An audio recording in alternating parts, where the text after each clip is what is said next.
Why, hello, everybody. We're here. This has been the strangest afternoon. You know what? I think you were right when you said this is got to be the tail end of everything that's happened or transpired in the last 2-3 weeks. couple of weeks. We had a major, for those of you who don't know, Central Ontario here in Canada, got hit with a major ice storm. So Andy and I were out of power for what, 6 days, almost 7 days. Yeah, and then Some some people, people into 2 weeks. yeah. So that got restored. We were live again on Sunday, which was our first show back since the outage. But today, Mm-hmm. today we've had two blackouts. Mm-hmm. The second one, the reason being why we're late. So So you are correct, Gaz. We are here. we are. I apologize for being late, but man, not much. I debated, like, do I just log in on my phone and go, honestly, we're here, but it'll come back. We'll come back. I promise. I swear we're here. Yeah.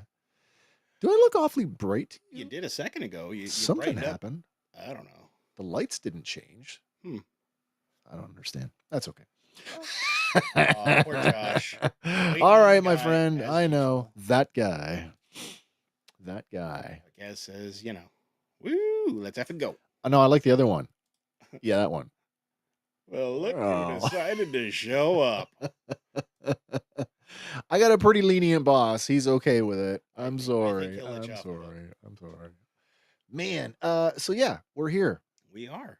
Yeah, we're here. And we'll be here as long as we can be. And If the power goes out please enjoy and the stream dies, I'm sorry. We'll try and come back soon. Yeah. Yeah. All right, let's get on with it. Yeah. Let's do the thing. So I've swapped it out a little bit this week. Oh, okay. So we're gonna get our in memoriams. Okay. Well, I feel like that is probably that's a good switch. Get the somber moment out of the way, because we got a few of them this week, and then get to the fun stuff. These last couple weeks. Yeah, we do have some time. We do have a couple weeks to catch up on. Yeah. So first up, we've lost Patty Maloney, who, if you're not familiar, what played Chewbacca's son Lumpy in the Star Wars Holiday Special. Lumpy. Yeah, passed away at the age of 89. Perhaps best known as Honk from Far Out Space Nuts, which I've never seen myself.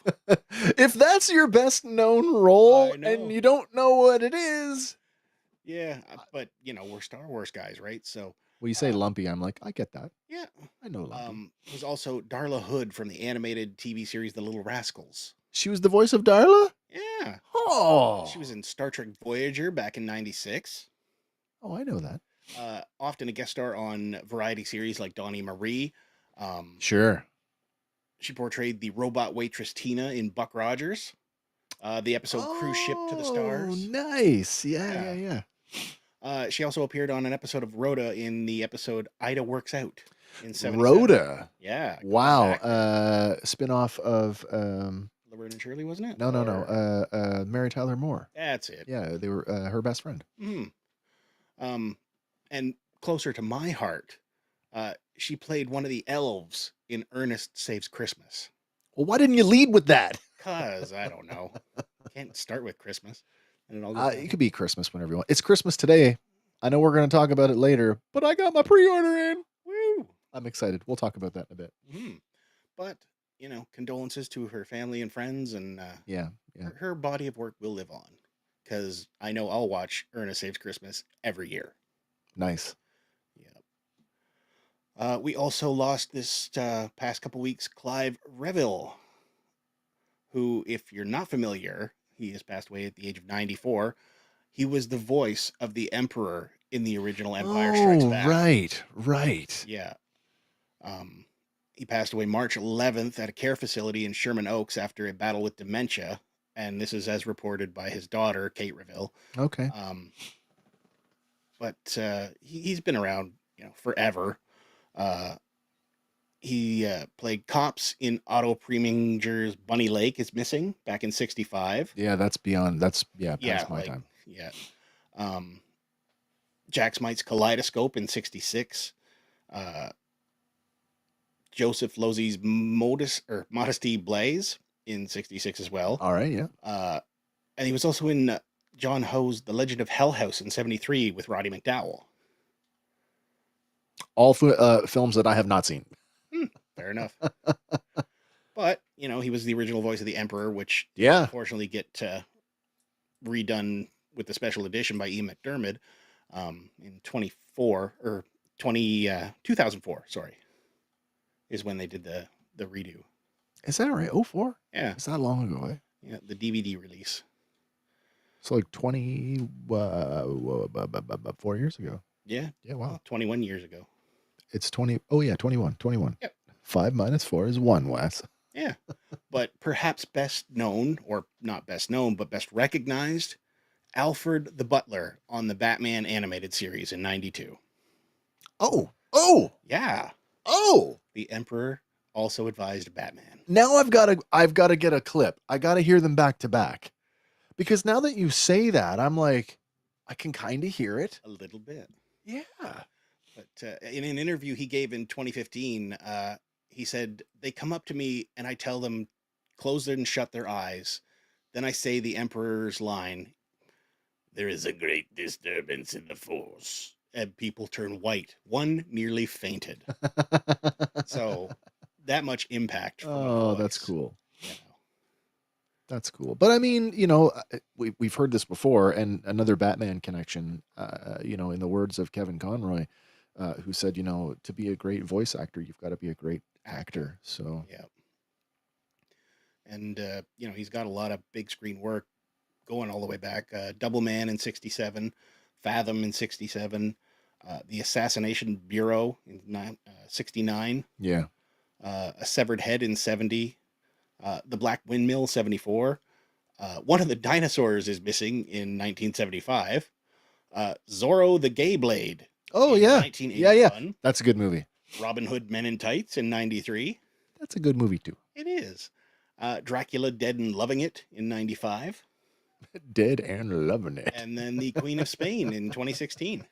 Nice. So all over the place. Movies, TV, animation. But yeah, condolences to his family. And this next one might be little known to us, but I've seen obviously reruns, but Yeah. I have seen some of this. Yeah. Jay North has passed away, who played Hey, Mr. Wilson. Dennis the Menace. Yeah. Back in '59. Is that a fairly recent photo? Is it? I think so. It's should be fairly recent, but he has Yeah. passed away at the age of 73. Oh, that's probably not recent then. I mean, if that's a 73-year-old man, he looks great. Yeah. But he passed away on April 6th in his home in Lake Butler, Florida. All right. His death was attributed to colon cancer, which I guess he'd been living with for years. So, which is pretty prevalent in men. mm-hmm. So that's awful. Yeah. But he did a bunch of stuff after Dennis the Menace. Films like Zebra in the Kitchen and Maya. Okay. Also voiced Bam Bam Rubble on the Pebbles and Bam Bam show. Yeah. I do remember that. Also took on a different role in '74 when he starred in the R-rated movie The Teacher. Never saw that one. No, never saw that one either yet. He did step away from acting in '77, where he joined the Navy for a brief stint. But he got an honorable discharge 2 years later in '79, and he dove back into show business. Nice. So, he's been on General Hospital and a whole bunch of stuff. He also made cameos as himself for The Simpsons and the comedy movie Dickie Roberts' Former Child Star. Oh my gosh, yeah. Yeah. Makes sense, eh? So, condolences to him and his family. All gas. It seems like it would be true. Mr. Wilson finally got him. Yep. That boy is a menace. But we also lost George Foreman, heavyweight boxing champion of the world. I mean, he will live on. He will. He will absolutely. We'll be grilling. Exactly. We'll be grilling. He's a grill pitchman, two-time world heavyweight champion, which included the Rumble in the Jungle with Muhammad Ali. Of course, yeah. But after all of the boxing and whatnot, they said to him, you should start getting some money for yourself. And he became the pitch man for the George Foreman. You know the story belt. behind that. I've said this before. Is it the one where Hulk Hogan was supposed to be it? It was offered to Hogan first, and he turned it down in favor of something else that obviously didn't work out, because I can't even tell you what that was. Yeah. But man, what is it? I gotta look it up. Hang on a second here. Stick with us for a Josh is second. back though. Hello, Josh. Hulk, not Hoyok. Hulk Hogan. Hogan failed product. Endorsement. Is Endorsement. Real American beer. A less lucrative decision at the time was to snub the endorsing the grilling machine for a meatball maker. A meatball maker.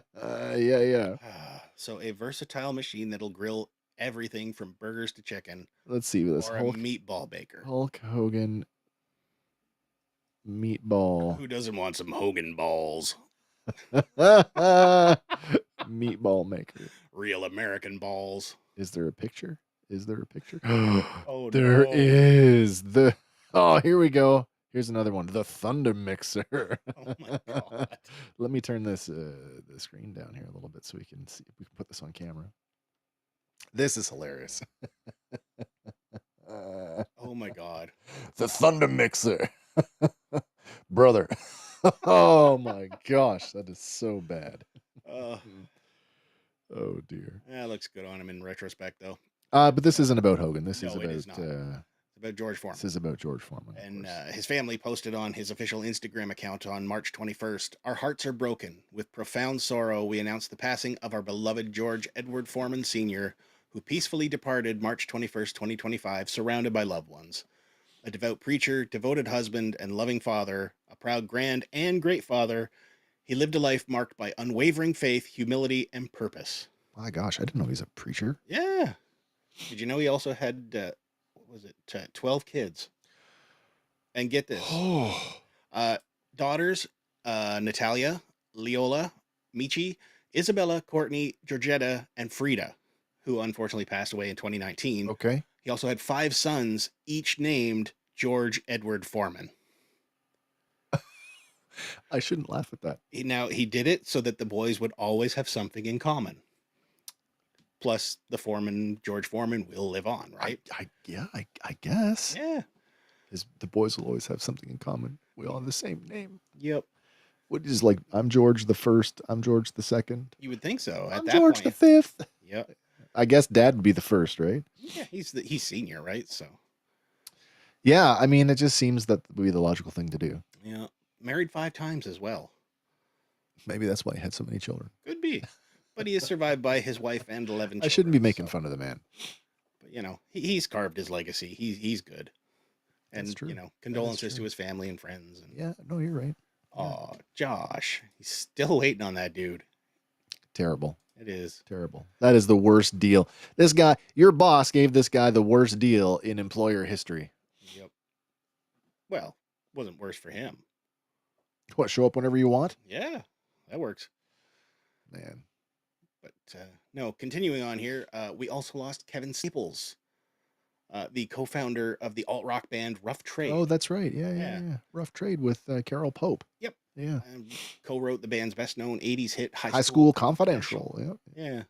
Name another Rough Trade song. Without looking at the article. I couldn't. Honestly, I couldn't tell you. Me neither. I was never a fan of this particular band, but... no, me neither. Passed away at 74. Also wrote, as according to the article, Birds of a Feather and All Touch. Yeah, I couldn't tell you. Yeah. Couldn't tell you. Carol Pope, band co-founder, posted on social media. Oh dear, it was a while ago. Yeah, March 23rd. So it's been almost 3 weeks. Yeah. 3 weeks. Which we're still catching up from, but... Yeah. He was a bright light that will burn forever.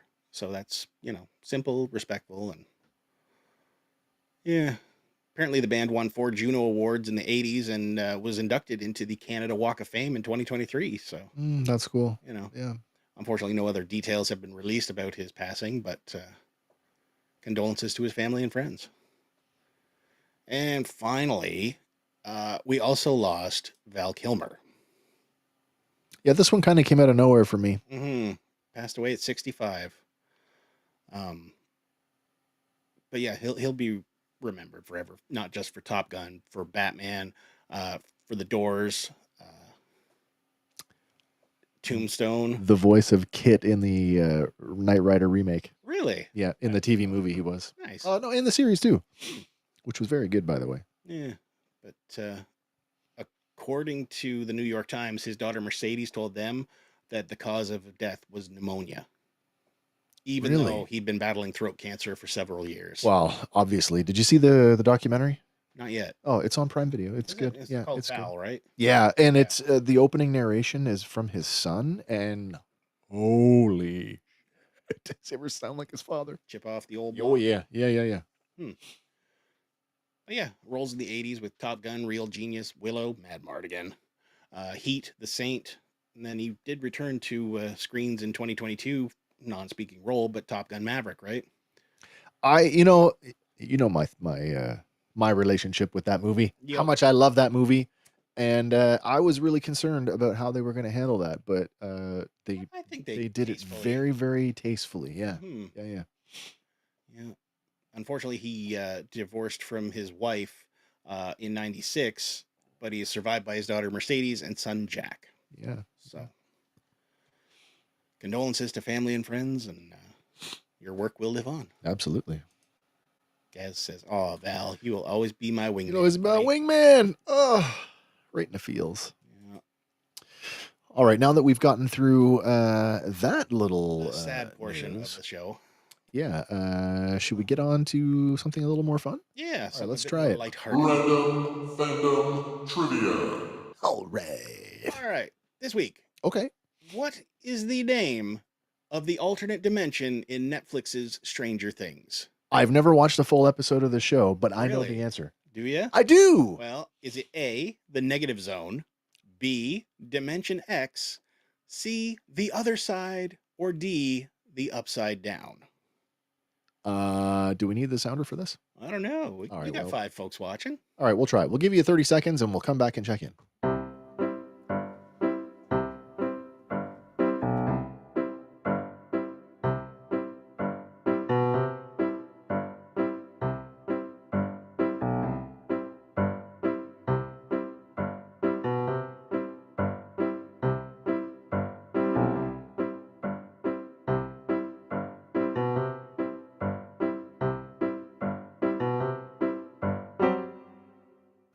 Already. It's been too long since we heard that. I know. I keep thinking I got to get a new one.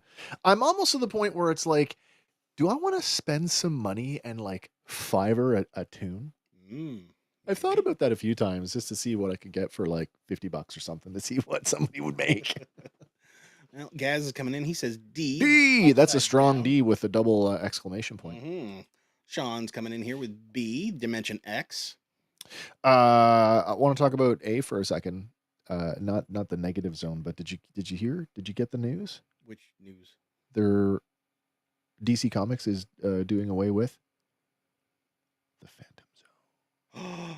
No. Yeah, it looks like they're going to get rid of it. Really? Yeah, don't know why, but K says C. Red Swenson coming in here. D, baby. Josh locking in at D as well. I believe, and I don't even know why. It's kind of weird.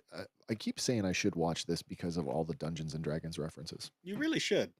Why they didn't use another Dungeons and Dragons reference for that, the alternate dimension, when they clearly, leaned into it with Vecna and the Mind Flayer.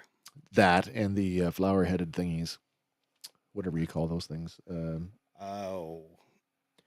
Yeah, Demogorgon. The Demogorgon. Anyway, it's not the negative zone. No, and it's not Dimension X. No, take me to the other side as I break into Aerosmith. Well, it's not that one either. What? Okay. What do we call them then? Well, it is actually the upside down. All right. Everyone who picked D, way to go. Dimension X, that's TMNT, correct? Yeah, it is correct. Yeah. Krang is the weird brain from Dimension X. Krang, depending on which version you watch, talks like this. Shredder was Uncle Phil. Well, But yeah, Netflix's Stranger Things series is also gearing up for its final chapter. Season 5 officially set to premiere November 27th of this year. where the kids can't be kids anymore. No, they're getting to the point where it's getting weird, and we're gonna circle back to that later on. But I just watched that movie with Millie Bobby Brown and Chris Pratt, the robot the one. Electric State. It's great. It's awesome. I liked it. I especially like the his robot buddy with all his variations. Yeah. So cool and so much potential. But yeah, this date was actually discovered through Netflix's website code. Okay. As shared by the account Upside Down Scoop on X, who apparently hacks in all the time and provides updates about the show. So that's always great. What's Red saying here? Krang had the best voice for a Saturday morning cartoon. Yeah, he did. I mean, the voice isn't real wholly original. I mean, let's go roll that back a little bit. You remember Droopy? A little bit. Droopy from Tom and Jerry. Oh, Droopy. Yep. Kind of Droopy-esque. A little bit. This next one is kind of neat. Industrial Light and Magic has officially opened a new purpose-built visual effects studio in downtown Vancouver. Nice. Yeah. So it's a 40,000 square foot space that spans 2 floors. Is that a Thor sitting there? That is a Thor sitting there. Where is that? This is apparently in the new studio. That's in. Oh, okay. In this industrial. Do you think he was invited to cosplay just for the day? I think it's just a statue of him. Oh, honestly. okay. All right. But yeah, they're going to be doing a lot of stuff up there because like they do a ton for Star Wars because they produce 40% of the content of it for the parent company Disney, and 60% I guess will go to non-Disney titles. So that's going to make a lot of work though, and I mean, it only makes sense. Vancouver being sort of the Hollywood North of Hollywood of Canada, I suppose. But Krang or what? Krang or Soundwave? Well, I don't know who voiced Krang, but I do know who voiced Soundwave. So, Gaz says, "Hey, that R2 unit has a bad motivator." It really does, but I think he might have got it fixed by the time. Hey, what are you trying to push on us? Telemoto fixed him, but left the grease stain for 30 years. Well, she fixed him. She didn't need to clean him. But yeah, apparently the studio also runs a successful internship program called Jedi Academy, which trains new visual effects artists and boasts a 90% success rate in turning them into full-time employees. Free labor ships. Yeah. But hey, get your exposure ships. Get your foot in the door. A door you want to go through. That's a nice way of putting it. Yeah. I have mixed feelings about them. Fair enough. Apparently coming out later, I believe next week. Yeah. We are going to get Cheech and Chong's last movie. Oh, really? So if you have not seen the trailer, we did link to it in the show notes. But it does see the two stoner icons get into their first movie mentory, is what they're calling it, because it's not quite a movie, not quite a documentary, somewhere in the middle. But so are they playing characters of themselves? You know what? I think they're playing both. Sure. Because the way the trailer reads, they're just going for a tour, reminiscing about the old times. Yeah. Chong looks over, he's like, "Is this a movie or a documentary?" He's like, "I don't know, man." But it looks like it's gonna be a lot of fun. It's got a lot of footage from their previous work and whatnot, and it'll be fun to look back on them, and see what this looks like. I'm not a huge Cheech and Chong fan. I mean, I like, for me, Tommy Chong is Leo, right? Like that's who I think of, and Cheech Marin has been in so many other things that were memorable. Yeah, so Dusk Till Dawn, multiple roles. That's true. So yeah, I mean, and the stoner movie thing just never did it for me. No, not really. Fair enough. Name all the stoner pairs. How many can you think of? I'm at 4. Jay and Silent Bob, Cheech and Chong. That's 2. Would the foursome from Half Baked count with Dave Chappelle? Maybe. Because you got Dave Chappelle. I can't remember who played. all of Dazed and Confused, I guess. Yeah, there you go. I mean, that's not really a pair though. Mm, That's a large cast. more of an ensemble. Yeah. But yeah. Ensemble. But yeah. They even call it on their journey, like, you know, are we going to the edge of nowhere? And he says, no, we're going to southwest of fucking nowhere. So, hey, I'm from East LA. yeah, they also mentioned in the trailer, like, you know, Cheech never grew his mustache back. And apparently he never I will. guess not, yeah. Yeah. But apparently it will be in theaters nationwide April 25th. So, premiere screenings on April 20th, if you know. It doesn't, you know what? It's not as funny anymore. I know. It's not as funny anymore. Normal. Yeah, it's just whatever day of the week it is now in Canada. Yep. Maybe in other countries it's still kind of like, ooh. It could be, but since it's all legal up here, you know. Not Holland. It wouldn't be anything in Holland either, I suppose. No. But moving on. This one, I know you had mentioned it caught you by surprise, caught me by surprise as well. I was pretty like, But what? holy crap, does it look good? Yeah. If you haven't seen it, we did link to the trailer in the show notes. Predator, Killer of Killers. Predator, all jacked up. Yeah. Multiple predators though. Like, so there is a jacked up one. There's more of a stealthy one. There's the one with the, like, it's giant body, little bitty head. Yep. But apparently it will be coming to Hulu Plus or Hulu on Disney Plus. Hulu, yeah, but June 6th. We'll get it here on Disney Plus. Yeah. For me, I like this, but again, I'm a fan of like these anthology style series. So like, I think they did a Batman one. Yeah. Like Animatrix, Star Wars Visions, and Mhm. now this, where we're getting what, 3 I distinct believe so. Yeah. Like, period there looks to be pieces. like a World War II style one. Yeah, like a Viking one, Viking one. and a feudal Japanese one. I think so. Yeah. But yeah, it is quoted as saying an American adult animated science fiction action anthology. Oh, there you go. Anthology, yeah. Directed by Dan Trachtenberg and written by Miko Robert Rutter. So Dan Trachtenberg is the same director as Prey. Oh, so awesome! Yeah, and that was awesome. Yeah. But apparently, this is the 6th film, and 8th installment overall in the Predator franchise. Right, because So the AVPs. Yeah. So yeah, that'll be good to watch when it comes out. Gaz coming in here again though. They should have had Matthew McConaughey with them. All right.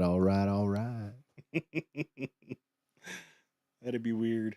Mind you, at one point in the trailer for Cheech Chong, there is somebody in the back seat. So maybe they just randomly pick up people along their journey. And you never know. Maybe he could be one. It's like the Electric Mayhem. Just pick up people and drop them off. It's your audition. Yep. Now, I know you're all about this next one. And if you haven't seen it, again, we link to it in the show notes. Okay, well, I'll wait till you put the slide up. Tron Ares. I just watched Legacy again the other night. Nice. And oh my God. It looks like they're going to be crazy. Like, there's a scene in the trailer where he's riding the bike. Yeah. And then all of a sudden hits the beam and it the light slices wall. the cop car Yeah. him in half. I'm super excited to know how this goes. The invasion is right in front of the NCOM tower, and NCOM being the company that Kevin Flynn started, and that Sam Flynn at the end of Tron Legacy says, I'm taking the company back.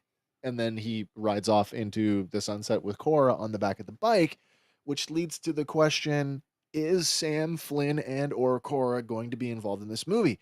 I think so. Nobody said anything. Yeah, like been pretty tight-lipped about it. I mean, all we know is Jared Leto, right? Jared Leto as, I presume, the Ares character, but the trailer does give us the voice of Kevin Flynn, Jeff Bridges' character, Kevin Flynn, who says, are you ready? Because there's no going back. And that's sort of the end of the trailer. But yes, Gaz, Neutron, coming this 10/10/25 October. Happy 10th. Birthday to me. That's what I'll be doing for my birthday. Nice. Visually, having just watched Legacy again, there's not a whole lot. We haven't pushed the visuals that far forward. Like the ships that are flying around look very similar to the little ships they were flying in Legacy. The light cycles look very similar. It's a This is what Clue was trying to do. He was trying to get out. He was trying to invade. So, what's interesting is the only way that they could get out was through Kevin Flynn's his disc. Well, Kevin gave the disc to Cora. That's how they got out. How he and Sam got out, and then he recombined with Clue. And as Cora said, he wouldn't survive the process. So there's the big explosion that blows up the tower, and so presumably Kevin Flynn is dead at the end of Tron Legacy. Yeah, but it's Hollywood. Got his voice, so yep. I am super excited for this. I cannot wait. Music by Nine Inch Nails, by the way. So that should be a banging soundtrack. Yep. Next up, coming to Disney Plus on May the 4th. What? Tales of the Underworld. I'm excited for this, which appears to be focusing in on Cad Bane and Asajj Ventress. Yeah. And I'm not sure when in the timeline these are taking place, because clearly Cad Bane does not have his cybernetic enhancements yet. I feel like duel that they showcase, whereas Asajj is well past. I think what we're going to get with Cad Bane is we're going to get some backstory for him.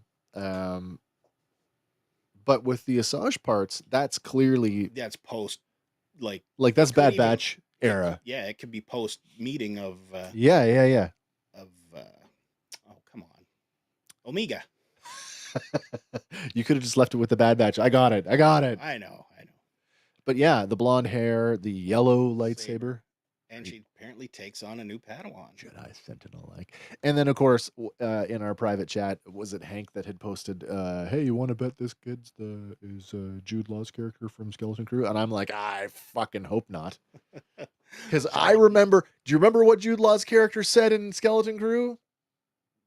They murdered her in front of me. Oh. They killed her in front of me. So that would not bode well for Asajj Ventress if that is in fact Jude Law's character. I don't think it is. I'd have to scroll back through our text, but I did see some traffic suggesting that this is one of the kids from the Ilum arc of Clone Wars. So we'll see. I want to see Tron. Me too, man. Me too. Absolutely, Josh. But moving on here. This is kind of preemptive, but it's been 40 years since Back to the Future. Yeah. And somewhat local for us, or at least Ontario bound. It's as close as we're gonna get. Yeah. They're celebrating in style, and for Fan Expo this year, Michael J. Fox. Fan Expo Toronto. Yes. Yeah. Michael J. Fox and Christopher Lloyd have chosen Toronto as one of the 4 cities for Fan Expos that they will be going to. The other one is they're doing Calgary as well. Nice. So that's 2 in Canada. I don't know where the other 2 are going to be, but I looked at the pricing for Michael J. Fox. Yeah, and tickets went on sale yesterday at 10 a.m. It's 300 or more. Ooh. Yeah. It's got a bunch of weird conditions too, because there's different packages. There's your autograph, and then there's the bring your own thing, and then there's there's an auto, then there's a premium auto, then there's a bulky auto, and they sort of list examples of what you can bring, and that's like jackets, shoes, but there's an interesting no hoverboards clause. No, there's hoverboards are allowed. No Nike shoes. Oh, I don't know why Nike was involved in the movie, unless there's some the power laces, the brand new Nikes, the Nike mags, yeah, that they made for the movie, and then eventually ended up making real shoes eventually. But I don't know why. So I don't know if that's a Nike thing or if that's just I just don't want to do it thing. Could be. I don't know. I mean, it could have something to do with the signing of such an awkward object. There's a whole bunch of jokes that I'm not going to make. Yeah, absolutely. But I mean, the dude suffers from Parkinson's. Right. So it's fair. I was just going to say, well, how much for the pre-Parkinson's autograph? That's horrible. I shouldn't say that. But if I was a comedian, would be totally okay. Well, we're supposed to be somewhat funny on here. Oh man. You'll know it's not auto-penned. Each one unique. Yep. But I think it's cool. It is, absolutely. And I would. Are you going to get a chance to get both of them? Because I met Christopher Lloyd a few years back at Niagara Falls. I don't have Christopher Lloyd, Oh, super nice. but I mean, I've walked past him, right? He's Yeah. And he stayed late He because did. we stayed the whole weekend, and Sunday afternoon he was still sitting around the DeLorean, and people were still taking shots with him in the DeLorean. So That's awesome. But yeah. So how about we move on to some toys? all right, I'm all for it. All right. I'm excited. Well, first up tonight, we have some stuff coming out of Marvel Legends for the upcoming Thunderbolts movie. Are those all rendering? Those are renderings. They might be. I don't know for sure. The museum poses are renderings for sure. Probably, yeah. But they are doing some 2-packs. So first up, we get Yelena Belova and Red Guardian. I mean, but we've had both of these figures. We have individually before. Yelena looks to have a different costume. It looks like a new face sculpt on her as well. Red Guardian, not so much. Unhelmeted head, though. Yeah. Unhelmeted head. So that's pretty cool. Pre-order for these ones go up May 1st. And then the other pack that is coming related to the film goes up for pre-order beginning May 8th.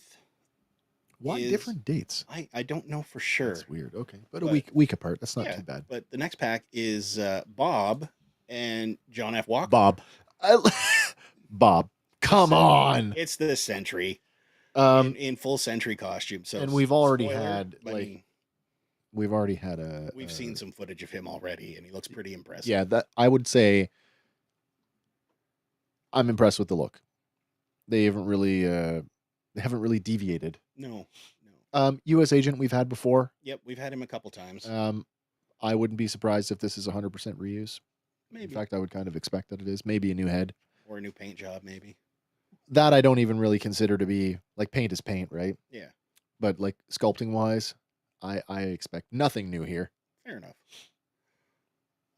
But yeah, Thunderbolts comes out May 2nd of this year, so not too long to go for that. Only a couple weeks. So Sam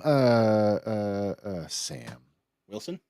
Yeah. Anthony Mackie? Anthony Mackie has said he's seen Thunderbolts and says it has that old school Marvel feel. Oh, sorry, he's talking about the new Avengers. No, he's talking about Thunderbolts.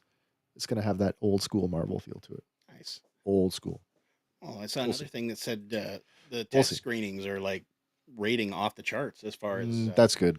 That's as good. far as the happy index goes. I did see the new Captain America. It was okay. I saw it. It was Didn't just I see okay. it with you? You did.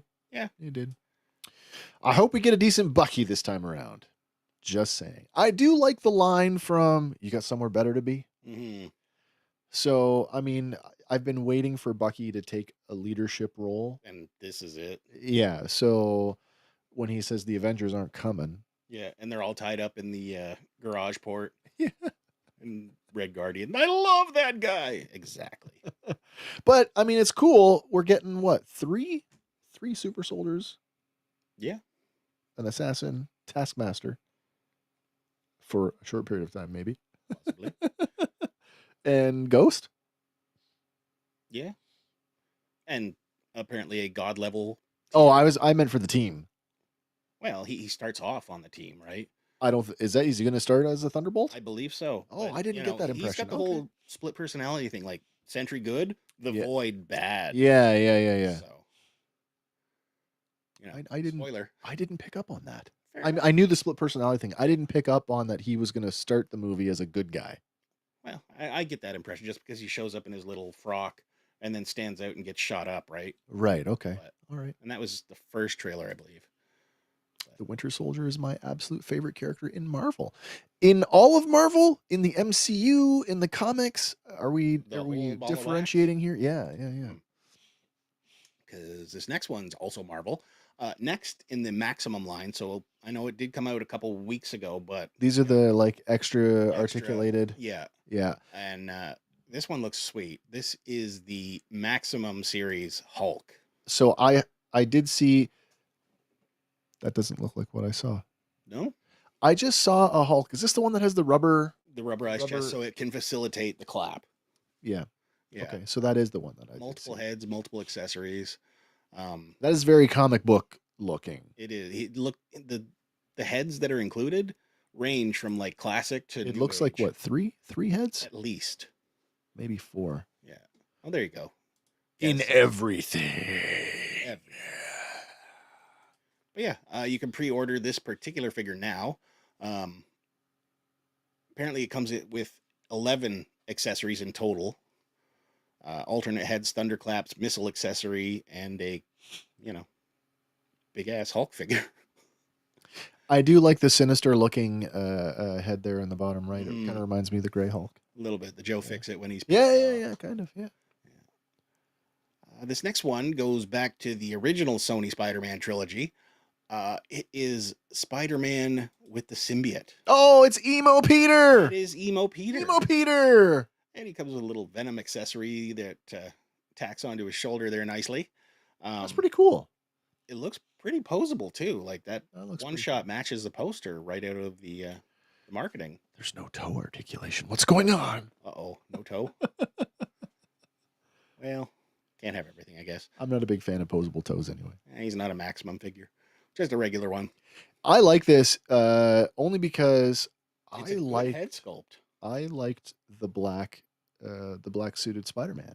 So, I mean, I like this one. Mm. I don't think I would do any of the Venom stuff with it. I would just pose it as it's a black Spider-Man. Fair enough. I mean, it is helpful though if you want to do the Bell scene where he's trying to pull it off. But yeah. But anyway, we shift over to Transformers for the next one, and anything that I'm going to complain about? I don't know.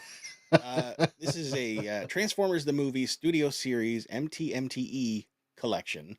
Yeah. Deluxe class Autobot. More than meets the eye.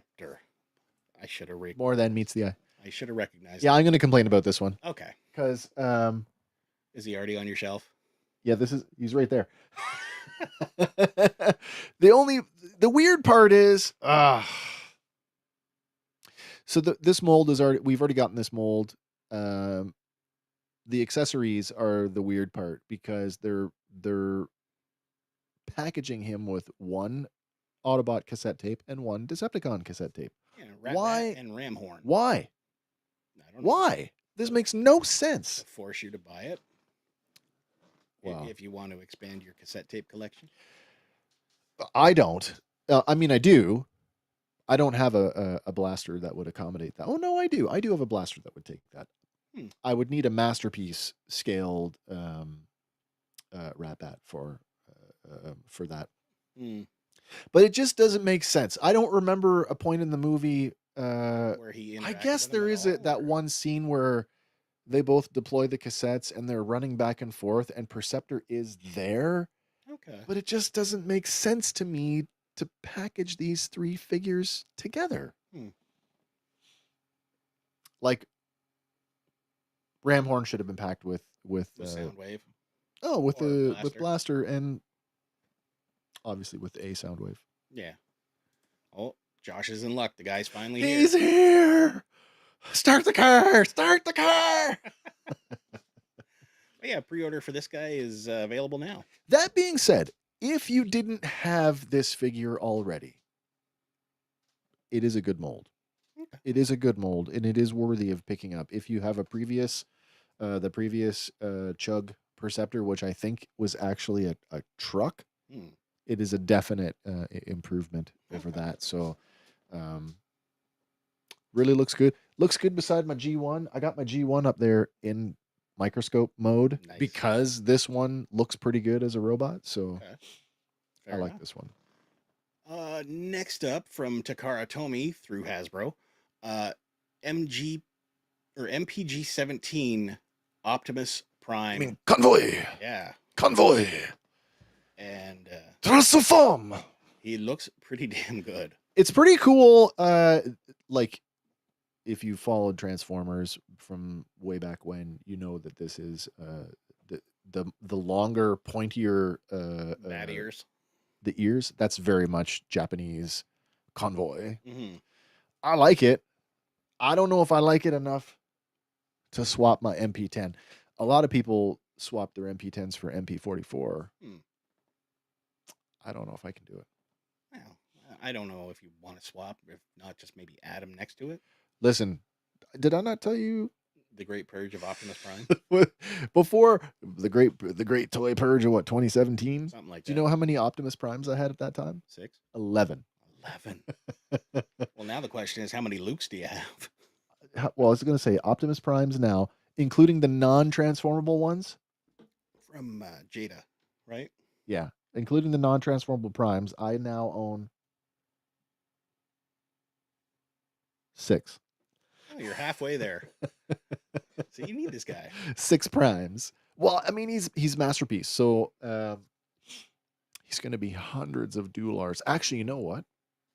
If he's just the truck, No trailer. It doesn't appear he comes with a trailer. see, I could transform MP10 back down to a truck and trailer, because then you could see my Peter Cullen signature on the side of the trailer, and I could have him in robot mode standing in front of it. That could work. No, I don't need it. But yeah, it comes with epic accessories like the Energon Axe, the Matrix of Leadership, collector's display, so pre-order available now.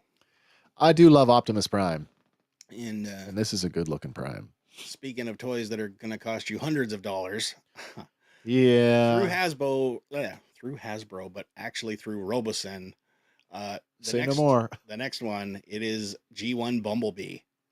And he looks great. He looks awesome. He looks absolutely great. I didn't link to it in the show notes, but there is a video out there showcasing what he does. And it's awesome. It's another one just like Optimus and Grimlock. And Megatron. Yep. And wow. The thing with these, and I like them, but to me, the type of collector that I am, this is a very overpriced paperweight, right? Like that's what it's going to do. Like it's going to sit on my shelf. I'm not going to take it down and play with it all the time. So like to me, like I got my masterpiece Bumblebee, which by the way, looks very much like that. Mm-hmm. Like, wow, there he is right there. They look almost the same. And the Volkswagen mode looks almost identical. Yeah. Yeah. So great looking toy. No toy. Is this a toy? I think it stops being a toy when At it that walks price and point? talks by itself. Yeah. The funny thing is, like all the other Robosens, and maybe even more so, when Bumblebee's walking, he looks like he's like an old man. Yeah, he's not very speedy on the walk. No. Apparently, he comes with over 30 precision motors and 67 microchips. You can command him with your voice. You can customize his animations, control him through the app, and download new battle poses and action sequences as they become available. And that's, Robosen has done that with all of the. Yeah, but this guy, he's like the next generation version. Sure. So he's got a little bit extra oomph to him. All his dialogue is voiced by G1 original Dan Gilvezan. Dan Gilvezan, yeah. And pre-order is available now. But like Dan Gilvezan, also Spider-Man. Ooh, nice. Spider-Man and his amazing friends. Okay. And the other Spider-Man show from the same period. Nice. Same guy. Nice. But the thing is, with Robosen doing all these, are we basically setting ourselves up for the robot uprising? Like, well, this is small soldiers basically taking root in reality. All we need is lightning to strike one and they become sentient or something. Yeah. Oh, speaking of robots, my robot showed up today. Nice. I got a robot pool cleaner. Nice. Yeah, it got here today. But sticking with Hasbro, but moving over to Star Wars, we've got some Black Series stuff. What do I need? What do I need? Well, you're probably going to want these. We're starting off with Ezra Bridger from the Ahsoka. Oh, right. If it works here. There it goes. This is Ezra Peridia? Yeah, Peridia. So this is Force Fu Ezra. Yeah. I like this. He's a good-looking figure. Pretty faithful to the show. I don't know what more to say about him other than... I mean, the look kind of grew on me. Oh. What is that, negative 10 billion? What is that? That's a lot of zeros. A lot of zeros. I think it's like negative. That's because he's not Luke, right, Josh? Sean likes him, though. I do like this. It remains to be seen if I will get it. I I need season 2 of Ahsoka for me to fully see figure out him. if I'm gonna need this or not, or are they gonna go full circle and we'll see him shave the beard off, Shaving back in put the uniform. jacket back on, and he'll be like, because if that's the case, then I've already got that one and I don't need this one. Yeah, If this is just a temporary transitional look for him, which it could be. But he could maybe. also be transitioning to like a Jedi Master type thing. I would have liked this one better, and it would have been more marketable to someone like me if they had given him extra hands, like open palm hands, to simulate the force pushing. Mm. That I would have dug. Especially with that one scene with the blade, right? Yeah. Where he's just like stopping it. Yeah. Exactly. I got you, Josh. Jin Urso. Oh. It's not Jin, so it don't count. Listen, If it ain't that's Jin still Urso, I that don't is give a still rat's ass. up for debate if she's going to appear in For Andor season 2. Yeah. We'll find out in 2 weeks. Yep. 2 weeks. But sticking with Star Wars here, you can also get still from the Ahsoka Sticking show. with Ahsoka, yeah. All right. We get the Night Trooper, who looks just scary as hell. That's nightmare fuel, man. Yeah. The bottom portion of the helmet there snapped off, so you can see the demonic, the juicy or zombie zombified person there. What's interesting is they've even got a little bit of the gold that crackling going on, right? Similar to Kylo Ren's repaired helmet. I think that's a Death Trooper helmet. It could be. It might even be Death Trooper armor. No, maybe not. It's a Death Trooper rifle. But if that's a Death Trooper or started life as a Death Trooper, well, he's a pretty life as a dead trooper. He's big, like we just covered Death Troopers again on Sunday night, and they stand a little bit higher. They're much more lithe. Like, yeah, I think we'll get more information on these guys in season 2. Kind of makes sense though that the Death Troopers became the Undead Troopers. Mm-hmm. I still don't have Enoch yet. Ah, yeah, the captain of the Undead Troopers. So I would need Enoch. I would want Enoch before I get this guy. Josh says, for insane in the membranes. I like it. Insane in the brain! But rounding out our Black Series 6-inch, we have coming out of the Skeleton Crew, Smee. And he does do a little bit of extending there. I'm glad that they did that. That they got the extendable limb part going on. Kind of reminds me of Extendar. Exactly. From, Masters Universe. But I'm still holding out. I see that the kids and Jod are still everywhere. Yes, they are. And they're still full price. Mm-hmm. And I am not ready to pull the trigger on them until they are deeply discounted. Which will probably be the same thing with Smee. I like him. Like, obviously, he's going to be a deluxe. He's in the larger package, right? Yeah, because those two shields. They really facilitate being a deluxe. Yeah. Oh, I know. Anyway, pre-order is available now for these particular figures. But I don't imagine that they've sold out. Probably not yet. Not that one anyway. Oh, Josh only gives one insane in the membrane. Fair enough. It's insane in the mem. No brain. His brain don't work. Can't remember no Manhattan. But sticking with Star Wars, moving to the vintage collection now. Finally, they get all the stuff. They are getting the stuff. They get all the stuff. And the first one is a banger. It is. It's about time. Carson Teva. I watched his clip on Katie Sackhoff's podcast, and they talked about that him not having an action figure, and he was bent out of shape. As he should be. He makes a mention of like a no-name character who's like in one scene for like a brief moment. This guy's already got 4 figures. I'm like a major. I got dialogue. I got nothing. He does. And she's like, wrong. She says to him, "Well, you did the thing, right?" And he's like, "Yeah, I got scanned. They got me." Finally gets a figure. Well, and if this is a precursor, he shouldn't be too long until he joins the 6-inch scale. You say that, but it's not a guarantee. We were talking about this on Sunday night about needing more Rebel pilots. There's been, every Rebel pilot under the sun has been done in 3 3/4, but where are the rest of them in 6 inch? Yeah. Josh gives it 50. Insane in the Membranes. Yeah, I Nice. do like him. I think he is absolutely needing of a figure. Yep. And this is a good looking figure. I hope that this is exactly what we get Yeah. in the Black Series. Yeah. Especially with that rifle, because that makes it scene specific to the Mandalorian. Mm-hmm. Bullseye on the spiders, which we already have in the Black Series. Yep. So that would be nice. Following up him, we get from the Clone Wars, Asajj Ventress. And this looks to be a she reduced looks scale good. version of the 6-inch one that came out. Yeah, she last does. year. Well, I mean, it's definitely. Oh no, I think she's a little older than that. Definitely Clone Wars. Yeah. I mean, as the card art would suggest. Yep. But good looking figure.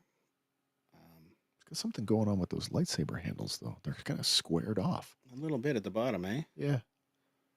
But she does come with bladed and non-bladed handles. So when the 3 3/4 inch figures are doing soft goods better than 6-inch, something's wrong. Yeah.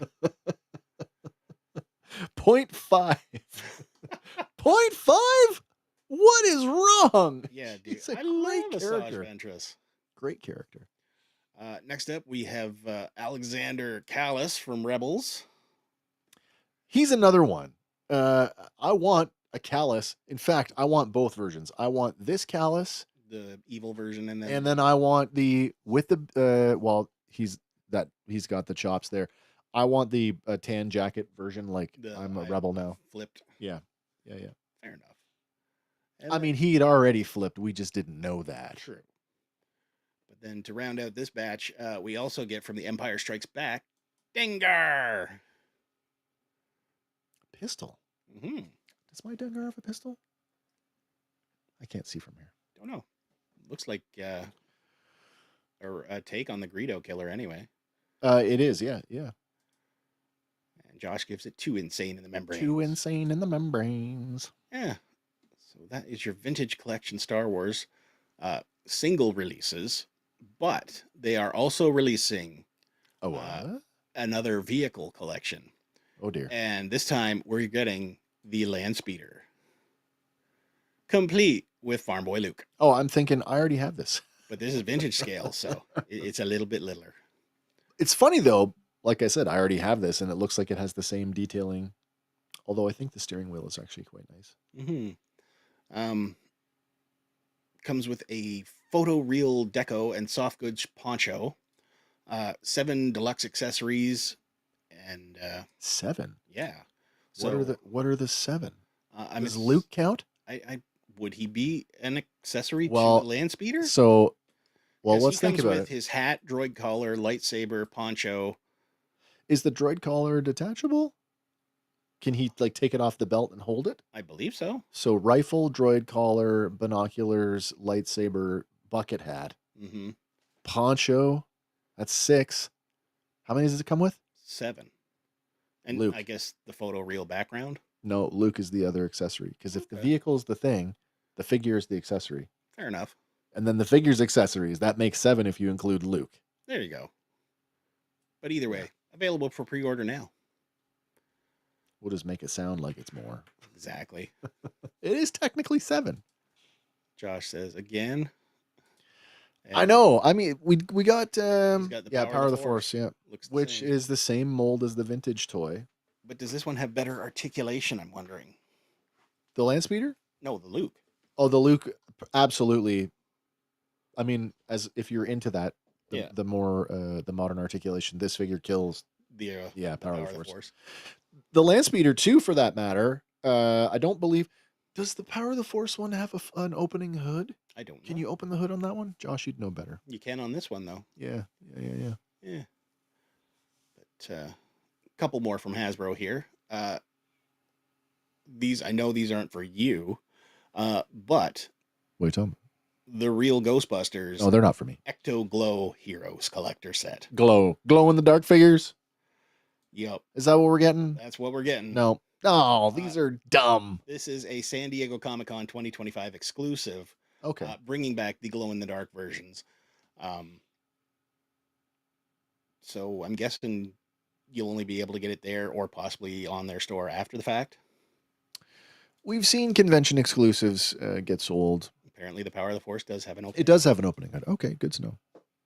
I But, wasn't sure. you know, it's glow in the dark Ghostbusters.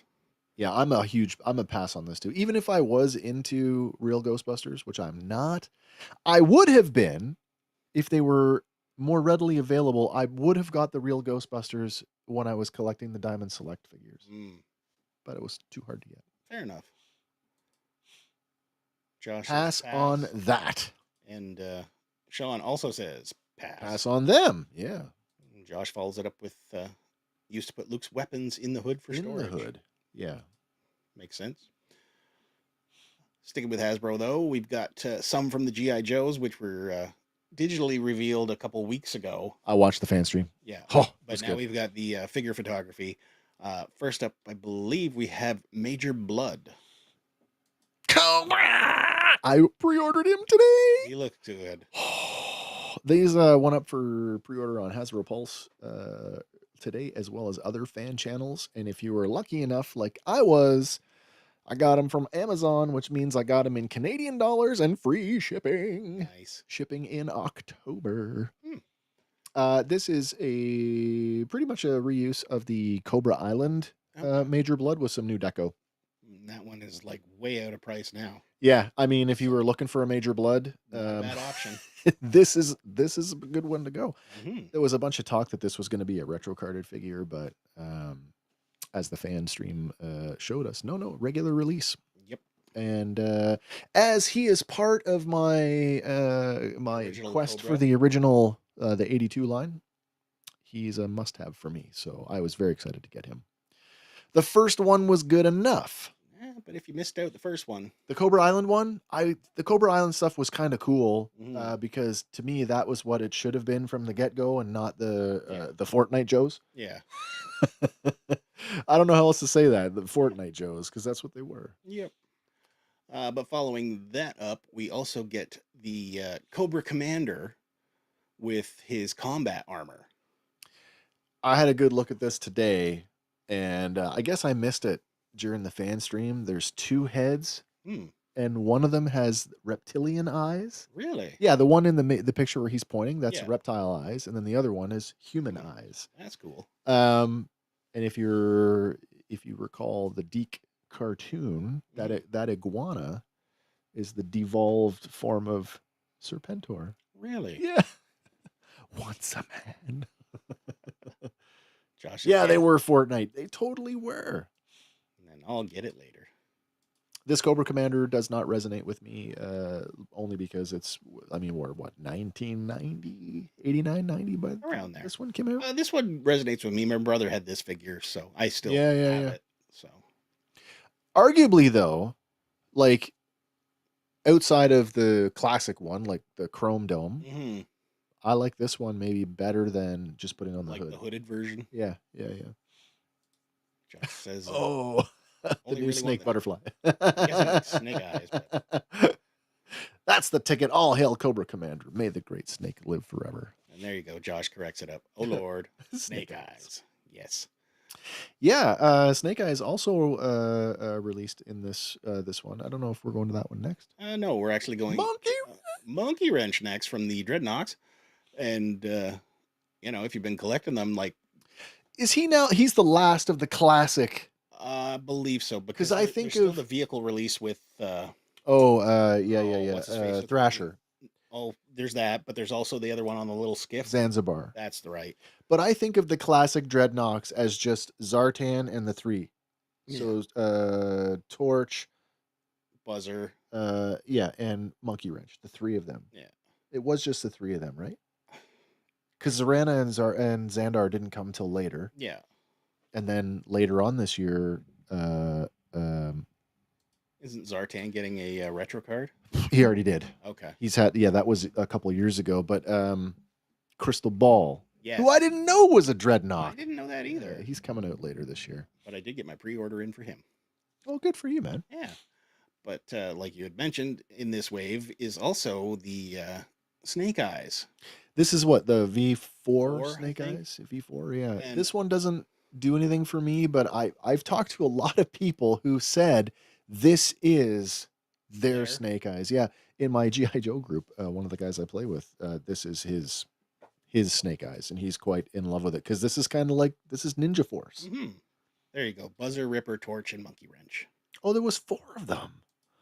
Oh, maybe it's because I only had 3 of the 4. Maybe. Maybe that's why I got kind of got confused there. But this one, Thank one you. appeals to me. I had this one when I was a kid, and I do like the little accents on the weapons, like on the blade. You see like a little bit of The red. or almost orange. Same with the gun, and that's kind of throwing it back to the 3 3/4 release where those pieces were neon orange. Oh, sure. And he does come with a grappling hook, which is nice. I'm looking at the reuse, the grappling hook. Do you recognize that? Shipwreck. Is it Shipwreck? Yeah. The MP5, the submachine gun. Crimson Twins. Nice. Yeah. Well, there you go, V4, Josh. what I That's what grew you up got. with. Well, there you go. You're another one. Yeah. But one more Cobra here, and it is a vehicle and figure pack. It is the Cobra Pilot with the Cobra Claw. This one, I think, was exclusive to Pulse. Also, it's a lady. Yeah. It's a lady pilot. So Lady pilot. she's out of what? A reuse of the... Valkyrie, Yeah. I believe. Yeah. But it comes with blast effects, swappable heads, and mission-ready gear. I bet you this one doesn't fall apart as easily as the vintage one. Probably not. You ever drop that thing? No, I never had the claw when I was little. Yeah, it came apart pretty easily. Josh is going to get that one too. It looks cool. It does. I can't deny that. It looks very cool. It's just not for me. Fair enough. But before we dip into our next toy manufacturer, let us cover this particular. Oh, this is item. a weird one, isn't it? This is really weird. Yeah. Because Walmart has released a statement informing DC fans that the McFarlane Toys Supergirl figures were all stolen in transit. Yeah, and then that got the story got a little bit fleshed out again. What, today? Yeah, today or late last night. Josh says he's got the 25th anniversary claw. Oh, 25th claw. Okay. Nice.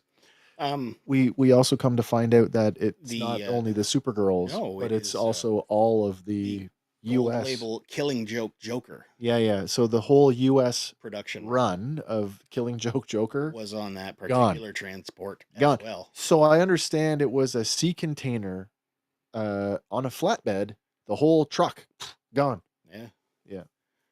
The notice reads, "We are writing to inform you that earlier this week, a tractor trailer full of our products was stolen while en route to the McFarlane Toys store warehouse. Among these are in the cargo was Supergirl, the 7-inch page puncher, and the theft is currently being investigated by law enforcement. I would hope so. But throughout the week, they are monitoring the situation, and they're hopeful that the stolen cargo will be recovered so they can fulfill orders." Some dude is going to open up this truck and go, "Oh, crap.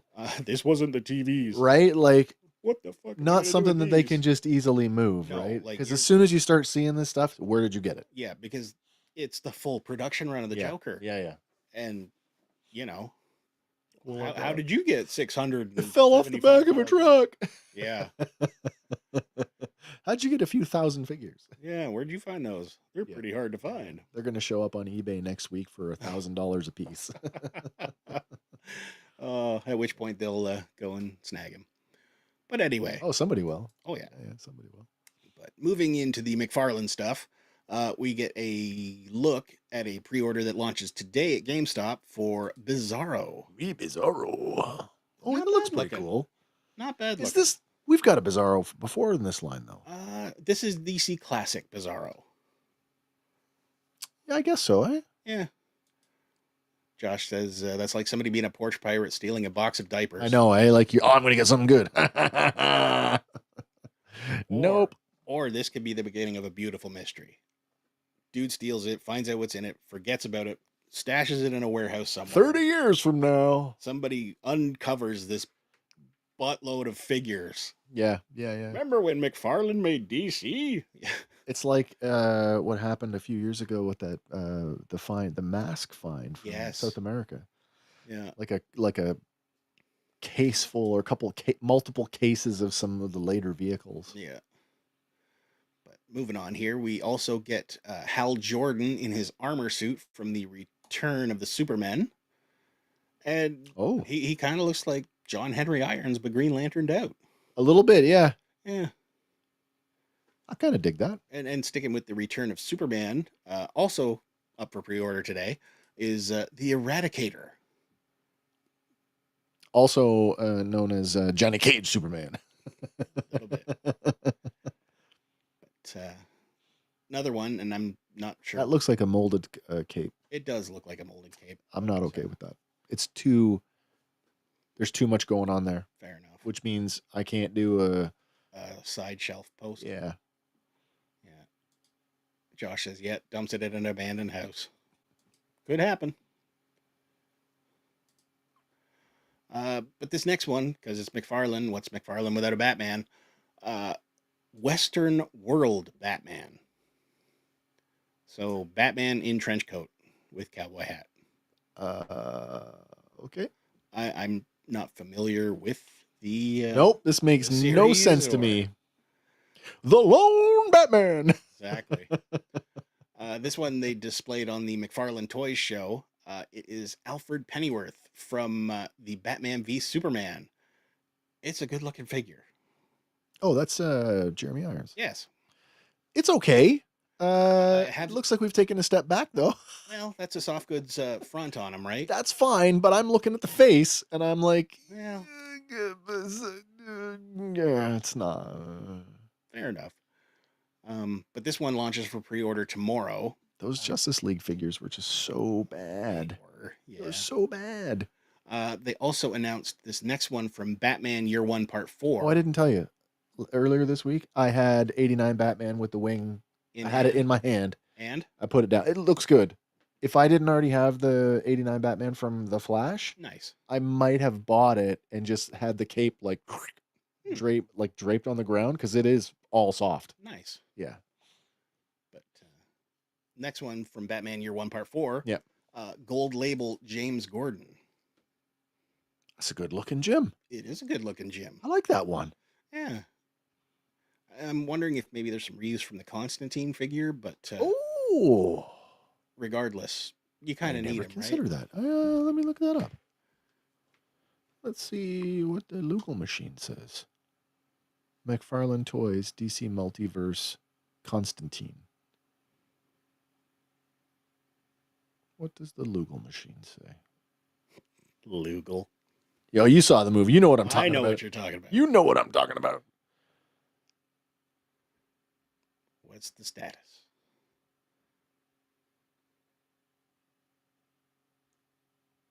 And the winner is? The angle of the photograph makes it hard to say. I would say that it is not. Okay. It's close.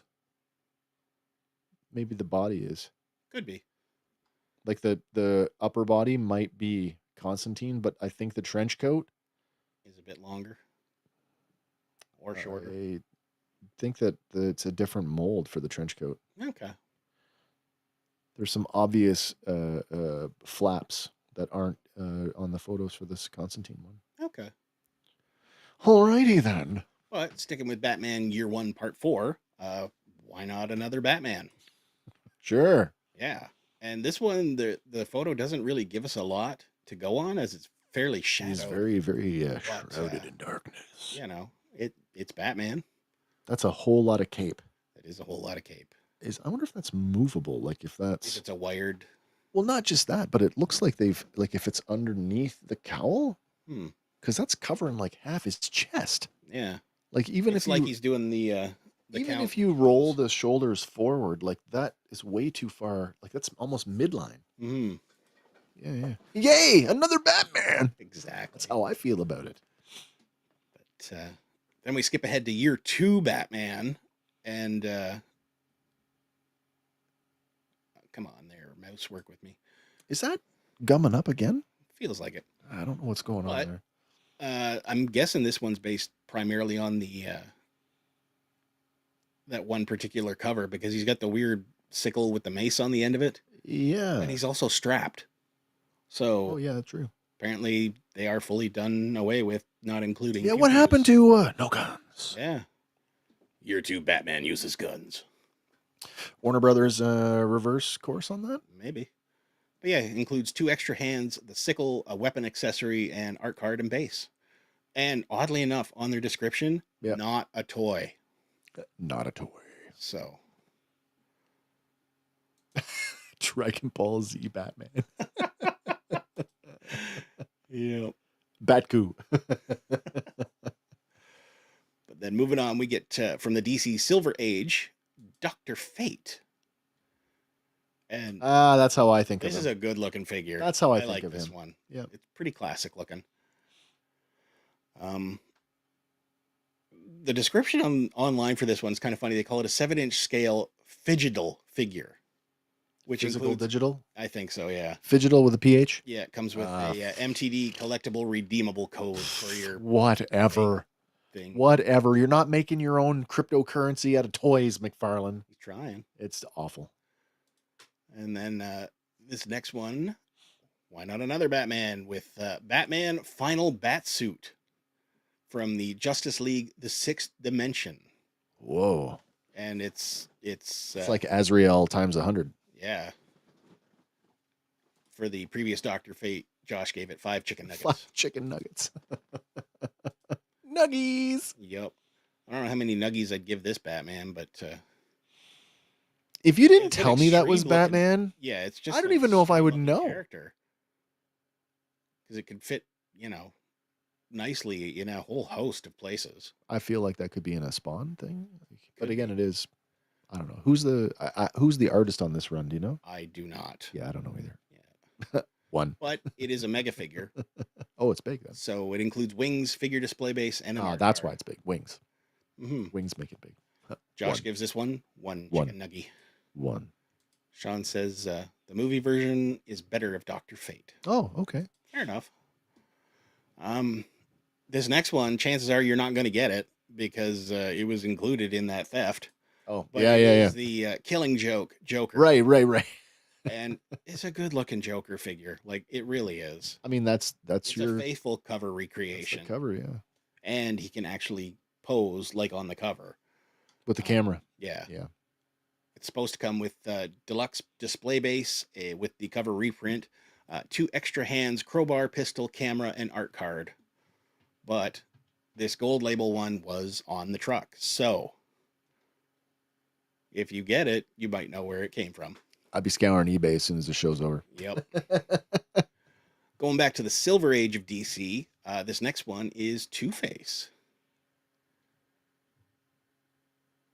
Oh, I kind of dig that. It's not bad. It's got a little bit of, It's got a bit of animated series in there. a little bit.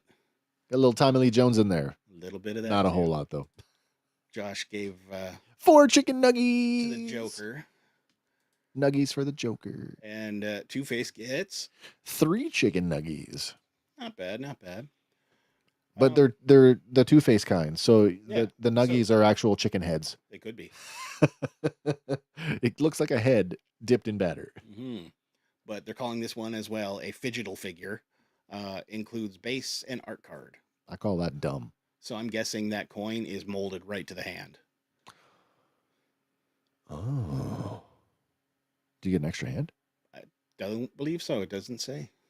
But you do get a redeemable code. I would want an extra hand. Oh, he says chicken feet. Chicken feet. There you go. This next one, also Silver Age. It is a very nice Superman. See, I'm getting a little bit. Over supered? I'm a little testy with the Superman right now. Because they did the Christopher Reeve, the Christopher Reeve Dark. Then there was a couple more. I'm a Superman fan. Like, I haven't read all the Superman stories, but I love a good Superman story. And I love Superman enough that I needed a good Superman in my collection. Yeah. I already had my Hot Toys, Chris Reeve, so I had that covered. But I wanted something a little more comic booky. And when they did that DC classic Superman with the smiley face, Yeah. I'm like, that's the one I got. But to me, it's like, are they just reusing that body over and over again now? These last few have all sort of been That style. yeah. Could be. I mean, it's Superman. How many different looks other than the red and blue? Yeah. Like, it's a I mean, hard you one to could start push, doing right? The Elseworld stuff, like the Russian Superman. Oh, yeah. But this particular one does include 2 extra hands as well as the base and art card. Yeah, yeah. So you can make him, flying or ready to fight. I mean, I'm not going to say fisting. I know that I know I'm in the minority when I say this, but I like the new 52 look. It's not bad. Right? There's nothing wrong the with Mandarin collar, everybody looked like they had like little armor sort of thing. it. Mm-hmm. I like that. Josh says, I only want the Reeve one. I got it. I did. I got it. It was good. It's good. I like it. It is. Next up from Strange Adventures, we get Adam Strange. And You mean Buck Rogers? Well, yeah, basically. He's a knockoff. But you remember him from Krypton, right? He's the dude that goes to try and help Superman Sr. Yeah. in his fights and travels. But he comes with 2 extra hands, 3 interchangeable faces, a ray blaster, a rocket pack, art card, and base. Somebody's going to make a custom Buck Rogers out of this. Oh, it has to. How do you not? Oh, -2? negative What? 2 nuggies. Why? It's not that bad. It's very much period appropriate for when that character was designed. Yeah, it was. Then shifting back over to DC Classic, we get Deadshot. And Oh, that's a good looking that is Deadshot a too. nice looking comic accurate Deadshot. He's got toe articulation. He does. That way he can kneel down and shoot stuff. But, Although that is a very awkward kneeling pose. That is. If you ask me. It's like he's falling. He just hasn't landed yet. Yeah. But it comes with 4 extra hands, 4 interchangeable wrist cannons with blast effects and smoke effects, and art card and base. And again, this is not a toy. It's a toy. Josh gave it him 2. Yep. But that is the end of the McFarlane stuff. So Only. yeah. As we jump into the little bit of offerings from Jada, these ones might be up your alley. Jada is kind of weird because I think of them as being primarily diecast people. Yes, but they're moving well with the Street Fighter line and some of the other stuff like the Scooby-Doo that they've acquired. Scooby-Doo. But now we're going back to breakfast because we get Fred Flintstone and Barney Rubble. That just pulls at my heart. I know. It tugs at my heartstrings, man. They come with Fruity and Cocoa Pebbles, respectively. I'm not a fan of this. The finger. Yeah, that doesn't do anything for me. I don't know if I like. These are from if I like Toy Show or cuts. Toy Exhibition. So these may not be final then. No, because the next one, Josh is into it. Oh, I gotta get it. But sticking with their breakfast cereal, we also get this from Jada, and it is Tony the Tiger. And we do get a bit more, and we do see he comes with multiple hands. That's a nicer looking. Basketball, cereal bowl, and a bunch of other stuff. The cut, like the arm, the joint cuts don't look as wonky on him as they do on Fred and Barney. Mm-hmm. They're great. But yeah, these were debuted at WonderCon 2025. So yeah, all right. Apparently they will be out later this year. And Josh says, nice. Is it all just, well, it can't just be Kellogg's because Pebbles are post. Yeah. So I wonder if they'll expand that and get like, you want Smack and Toucan Sam and yeah. And you want Boo Berry and Snap, Crackle, and Pop. In a 3-pack. Count Chocula. Frankenberry. Boo Berry. Boo-berry. The ghost, yeah. These next ones might tickle your fancy as well. Because I know you're a fan of the show, but NECA has announced they're doing a line in the Toonie Terrors for What We Do in the Shadows. So I have to tell you right now, are these up now? Are these ready to go now? They are shipping third quarter this year. I am debating buying the whole line. Fair enough. This is Toonie Terrors Series 11, featuring the cast of What We Do in the Shadows. Brat. If you've never watched this, I haven't. Oh my God, you need to go and watch this. Season 1 is it's outrageously funny. Oh, there's another good idea from Josh. Charlie Tuna. Oh, but if you're going to do that, then you need Chester Cheetos. I mean, I need Charlie Tuna to tell me that, no dolphins were harmed in the making of this. Yeah, but these are some good looking ones. It looks like they might have some swappable stuff going on as well. Each of them stands about 6 inch tall, except for the the small one and the baby. Oh, Josh, you don't know what this is. Oh. What We Do in the Shadows. It was originally a movie, a Taika Waititi movie that spawned a television series. Mm-hmm. And it is about a clan of vampires that moved to the New World in an effort. They were actually dispatched to the New World to take over. But it turns out they like living a human lifestyle on Staten Island, and they just never did. Passed. Yeah, so it's a cute comedy series. Well, apparently you can pre-order singles, or you can get the 5-figure bundle on the NECA store. Oh, So that's the way I'd want to do it. Josh says, I got my dad a Charlie Tuna Pop on his office desk. Cool. Nice. And then one more from NECA this evening before we round out the toys, if it'll cooperate with me. Is that, you know what? It's being weird. It's okay. But they are offering us the ultimate 7-inch Pamela Voorhees. And I gotta say, the sculpt on this is awesome. And she looks like a friggin' psycho. She really does. So, I mean, there's no head included here where she looks, normal. It is all when she is like right off the rails. Yeah. So, it comes with interchangeable heads, hands, knife, axe, machete, a broken oar, and a bow and arrow. All in a collector-friendly window box packaging. And apparently it will be arriving at Target later this month. Oh.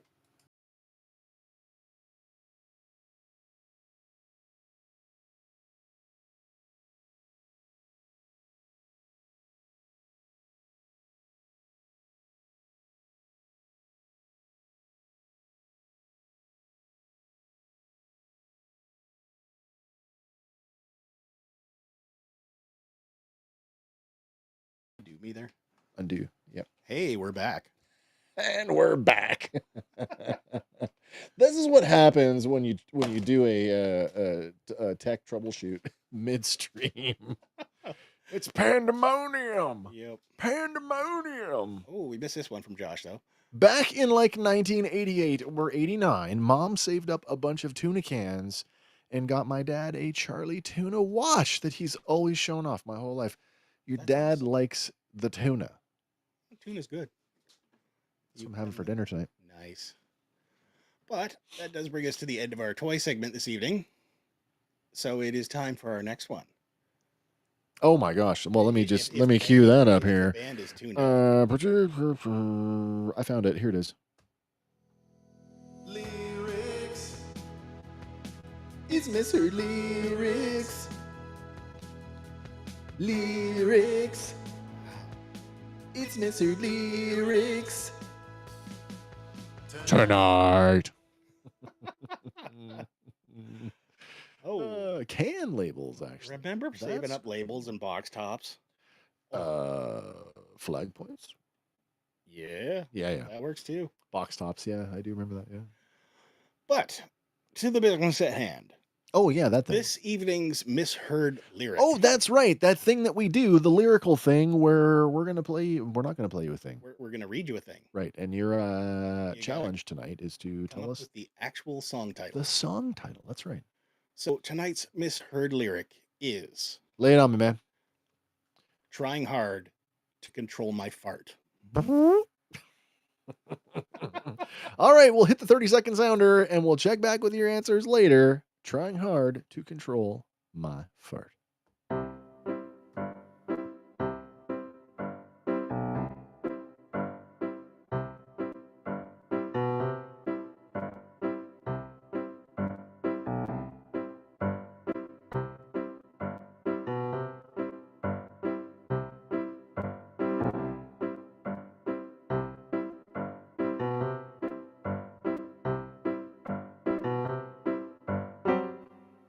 And just like that, we're back. Yes, we are.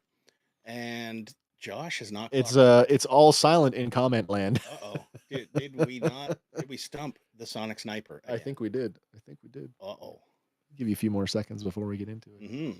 Because the picture. There is that internet delay. It is, absolutely. but the picture in the background there, blurred as Not it so is. obvious tonight. No, it is a clue though.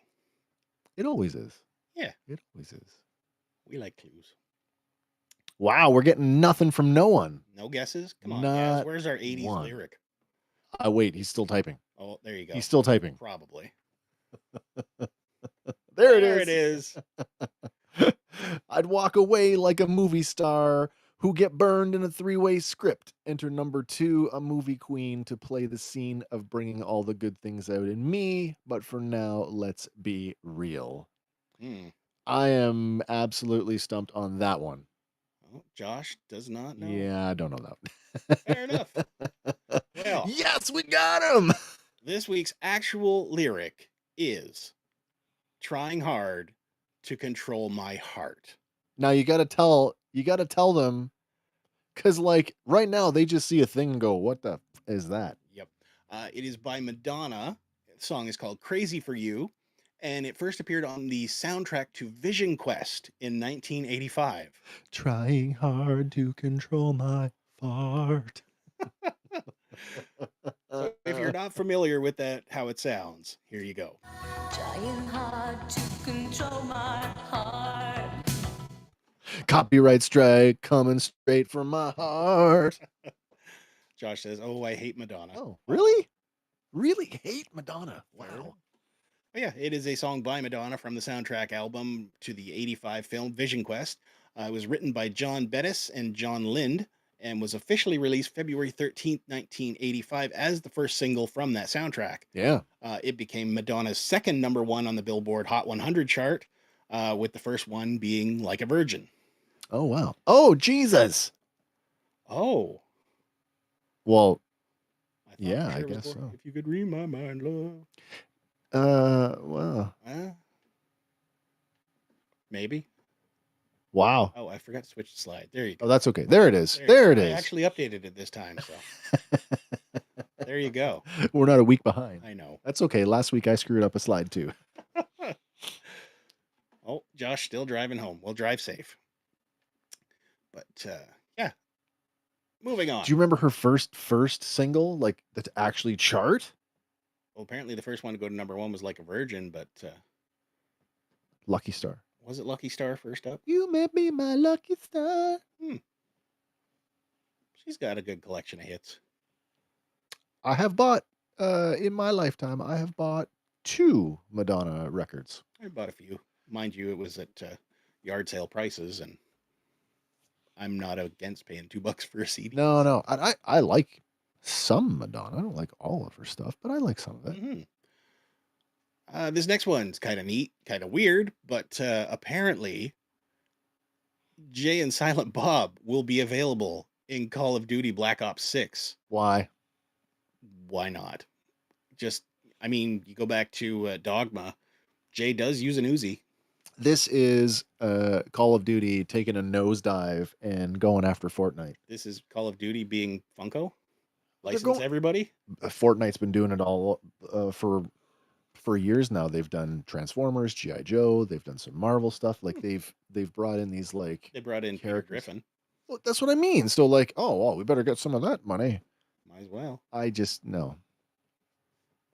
Maybe this will spin off into a Jay and Silent Bob video game, because I'd be all for that.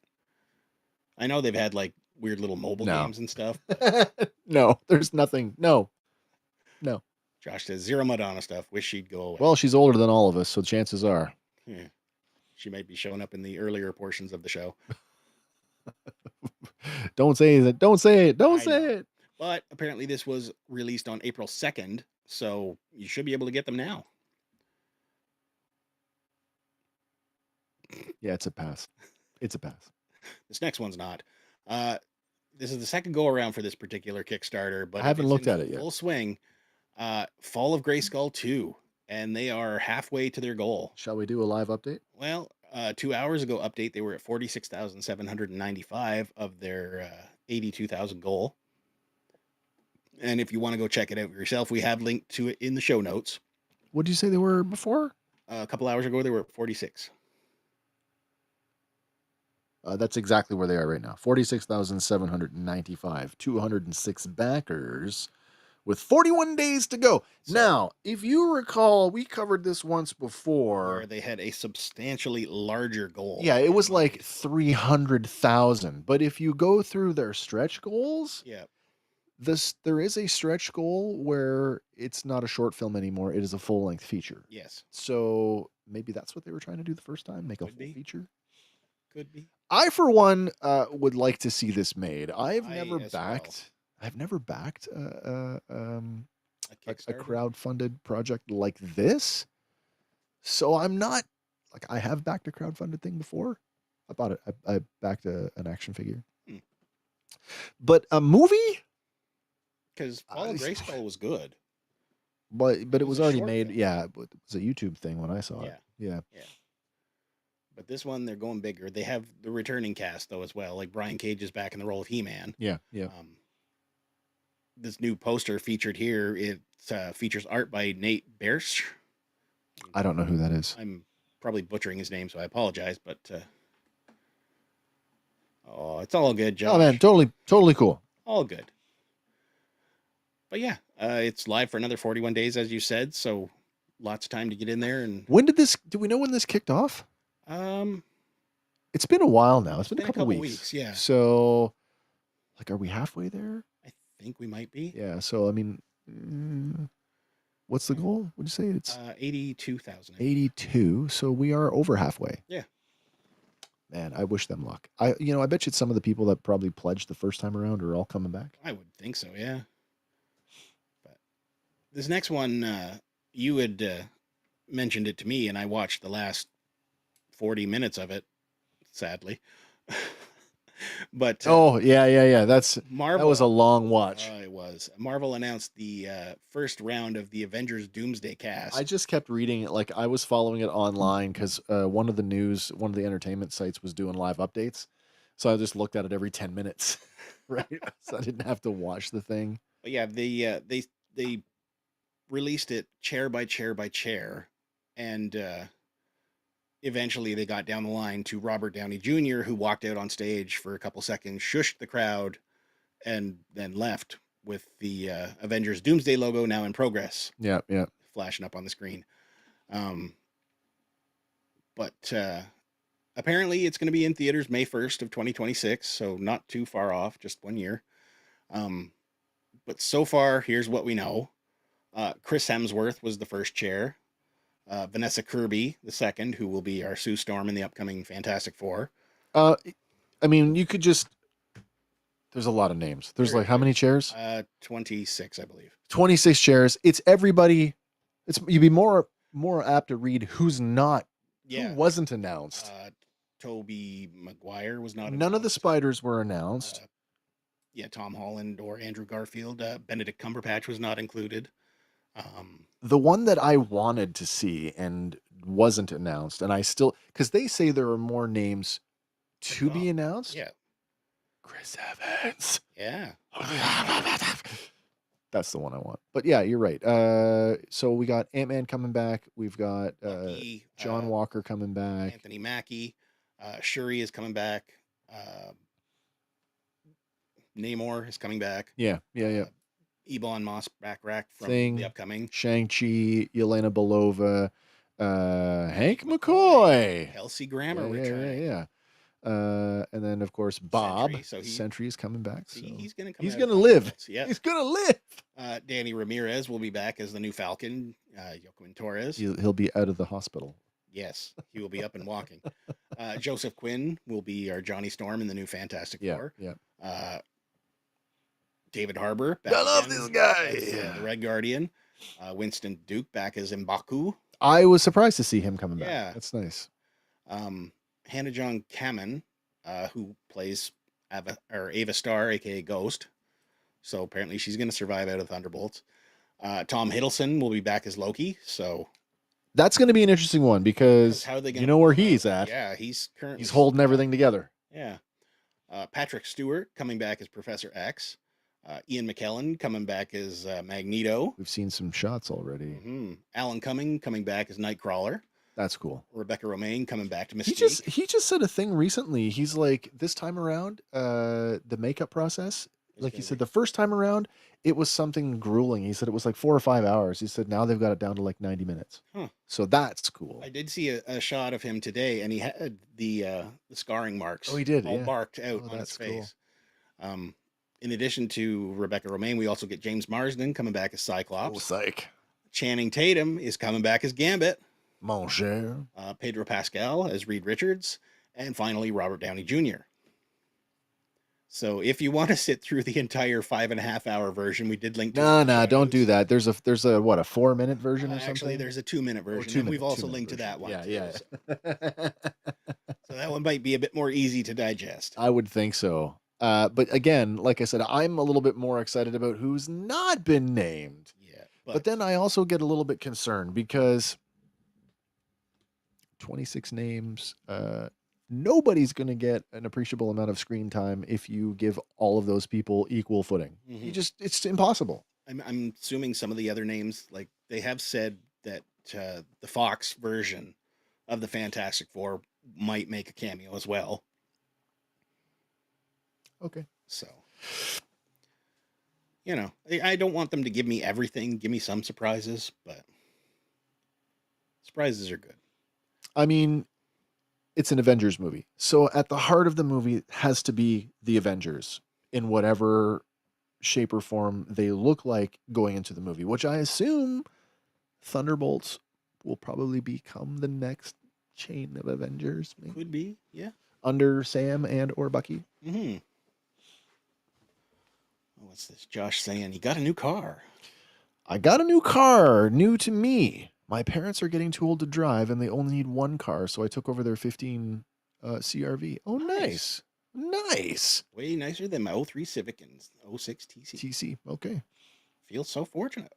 No doubt. That's awesome. Yeah, if someone gave me a car, I'd feel good about it too. Mm-hmm. This next one, I said we would circle back to it later. It does seem a bit weird, but Stranger Things cast member Finn Wolfhard, he's taking to music, and he's released a song called Choose the Ladder.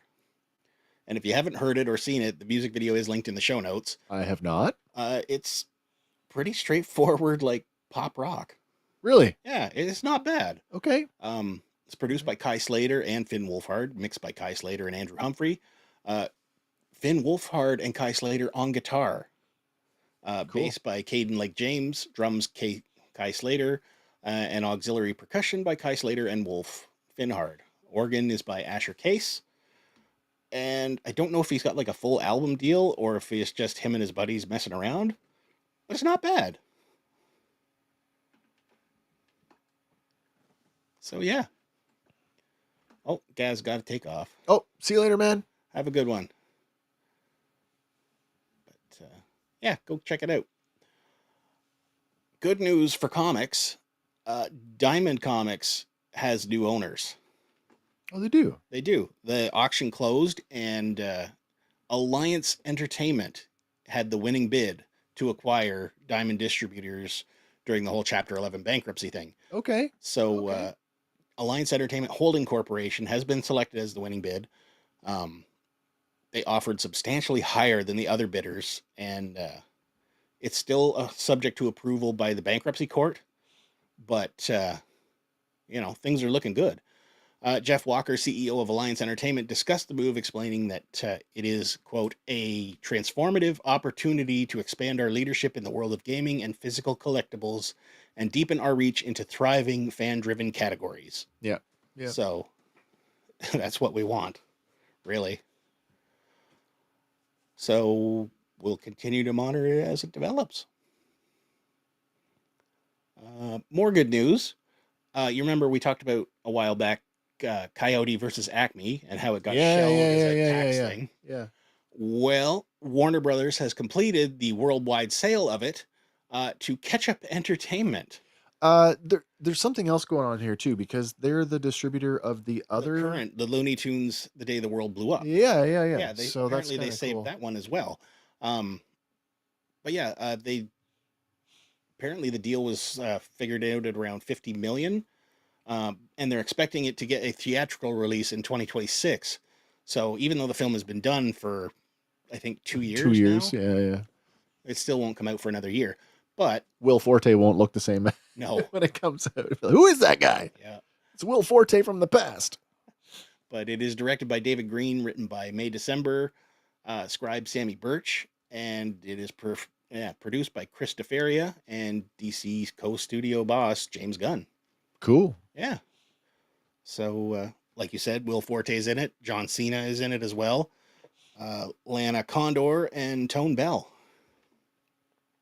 So, yeah, we will be seeing that sometime next year.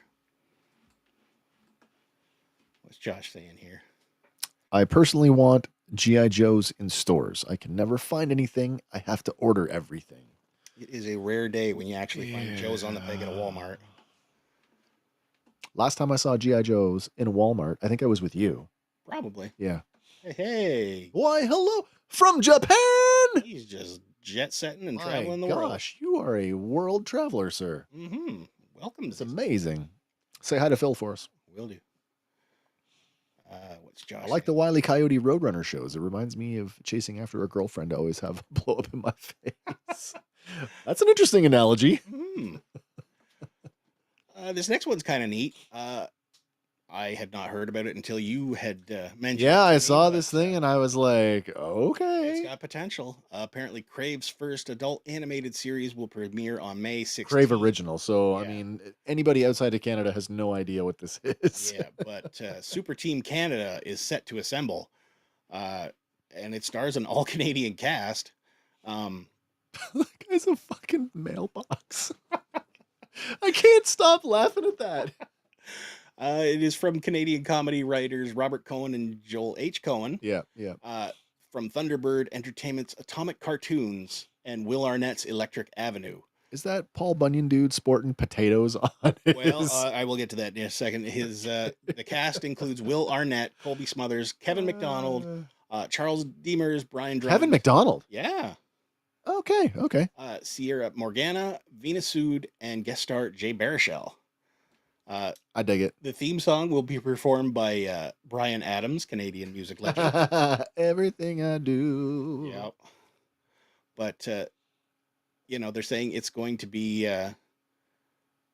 Super Team Canada. It's going to be tongue-in-cheek. It will be. There's no way it can't be anything but that. Yeah. But it looks like Frosta up in the corner. All she needs is a net. Just give me a net throw. Well, your hockey guy there is Breakaway, voiced by Will Arnett. That's funny. The Frosta-looking one is Niagara Oh, Falls. Niagara Falls! Voiced by Colby Smothers. Of course. Yeah. The big lumberjack dude is called Poutine. Oh, so it is. It's a potato, and that's It is their, a potato their poutine gravy monster. shooters. Yep. With cheese curds. And he will be voiced by Charles Demers. Yeah. Saskatchewan. Sasquatchewan. Yeah, is going to be voiced by Brian Drummond. Your mailbox there is RCMPC. RCMPC. Yeah, of course. Voiced by Venus Sood. And then the Eskimo attired lady there is Chinook, voiced by Sierra Morgana. Yep. And apparently the Prime Minister of Canada will be making Kevin appearances, McDonald. being voiced by Kevin McDonald. That's funny. Oh dear. Yep. Zazel says needs More flannel.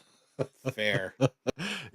Can we get a cameo from Duke Kaboom? Maybe. Canada's greatest stuntman. Yep. Josh Corner says, Gas and Red Green will always be my favorite Canadian shows.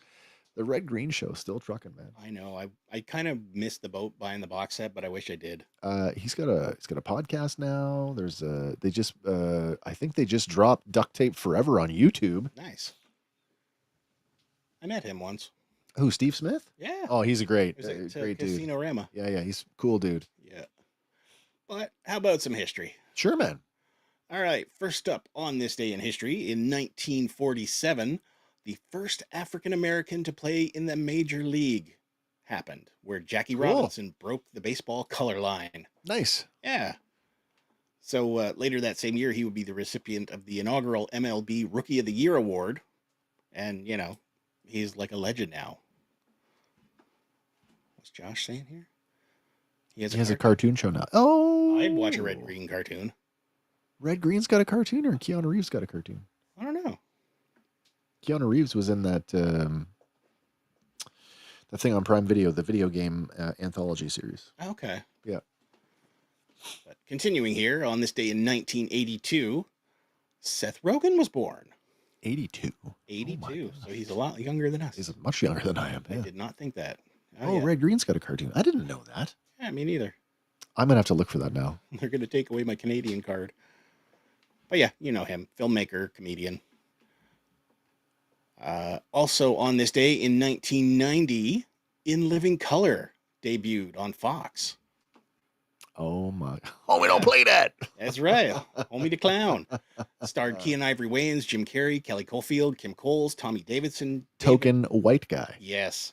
David Allen Greer, Takia Crystal Keeman, Damon Wayans, and Kim Wayans. And It was a good show. it launched a lot of careers. It was a good show. It really was. And still in 1990, on this day, Emma Watson was born. Hermione. And, Oh my you know, God, she's a youngin' too. yeah. But what does it say? Known for blockbusters and independent films like, you know, Harry Potter and Beauty and the Beast. I call her young. She's 35. I know. But she has been ranked among the highest paid actresses by Forbes and Vanity Fair. Was named one of the 100 most influential people in the world by Time magazine in 2015. Yeah. And was also listed by Forbes as an honoree on the Forbes 30 under 30 list in 2015 and 2016. Good for her. Good for Yeah. her. So there you go. That's this day in history. But sticking with the Harry Potter theme, one Harry Potter star has announced that she's starting an OnlyFans page to get out of debt. She. But Okay. it's not what you think. Actress Jessie Crave, who played Ron's girlfriend briefly as Lavender Brown, Okay. she's explained on her Instagram that she's launching an OnlyFans page, but with a twist. It's not going to be anything sexual. It's going to be, as she says, more of a fetish site where basically she sits there and combs her hair. So yeah, she's banking on this being a niche subscription deal. Yeah. That's, yeah. Okay. Yeah. Yeah. You can call it that. But she hopes it will. There's a market for everything. There is. There really is. And she's hoping it'll bring in some big bucks. And she has said she won't be showing her bum or feet on the platform. But she's quoted as saying, "I'm launching an OnlyFans. It's not a sexual one. It's a fetish. Fetish doesn't necessarily mean sexual." And she also wrote... Doesn't necessarily, but really it kind of does. It could be. She wrote, 1 year. I'll try it for 1 year. My aim, to get the house safe, cover the arsenic lead wallpaper, and build a new roof. To empower herself, to prove to those in the past who have misjudged her that she's not so sweet, to put in some time and something she's never invested before, self-love. Okay. So All right, hopefully it works out for her. All right. That's just crazy. Which Oh. part? That Emma Watson is only 6 years younger. Well, no, than that's not Josh. right. That's not that crazy. But Yeah, there is a market. Yeah. No, that's Oh, yeah. There's a that's girl the that sells crazy her part. farts in a jar. well, No. why? No. I mean, is there... And does it survive the mailing process? I don't even want to know. I don't would even assume if you No. pack it right, it'll No. survive. But like No, once I you don't- open the no, jar, no. I mean, you're Uh. done, right? One and done. seal in the mason jar. So then you gotta boil it, right? I guess. Right, and then you. No. It's like the Lorax where you have to crack open a can of air. Oh, that's terrible. Josh says, I only heard it. I have no clue. I never ordered for myself, I swear. I only read about it. I swear. I don't know what you're talking about. Well, that's right up there with people buying used bath water. At least the water, is not going to just dissipate into the air. But anyway, moving on. This next one, out of the John Wick universe. We've linked to the trailer in the show notes, but it is Ballerina. This is going to be interesting. The trailer looks good. Because he's in it. Yeah. And also, it takes place during the events of John Wick Chapter 3, Parabellum. I'll have to go back and watch that. Yeah. But he's coming back for another one, eh? Yes, he is. Yeah. This one opens in theaters June 6th of this year.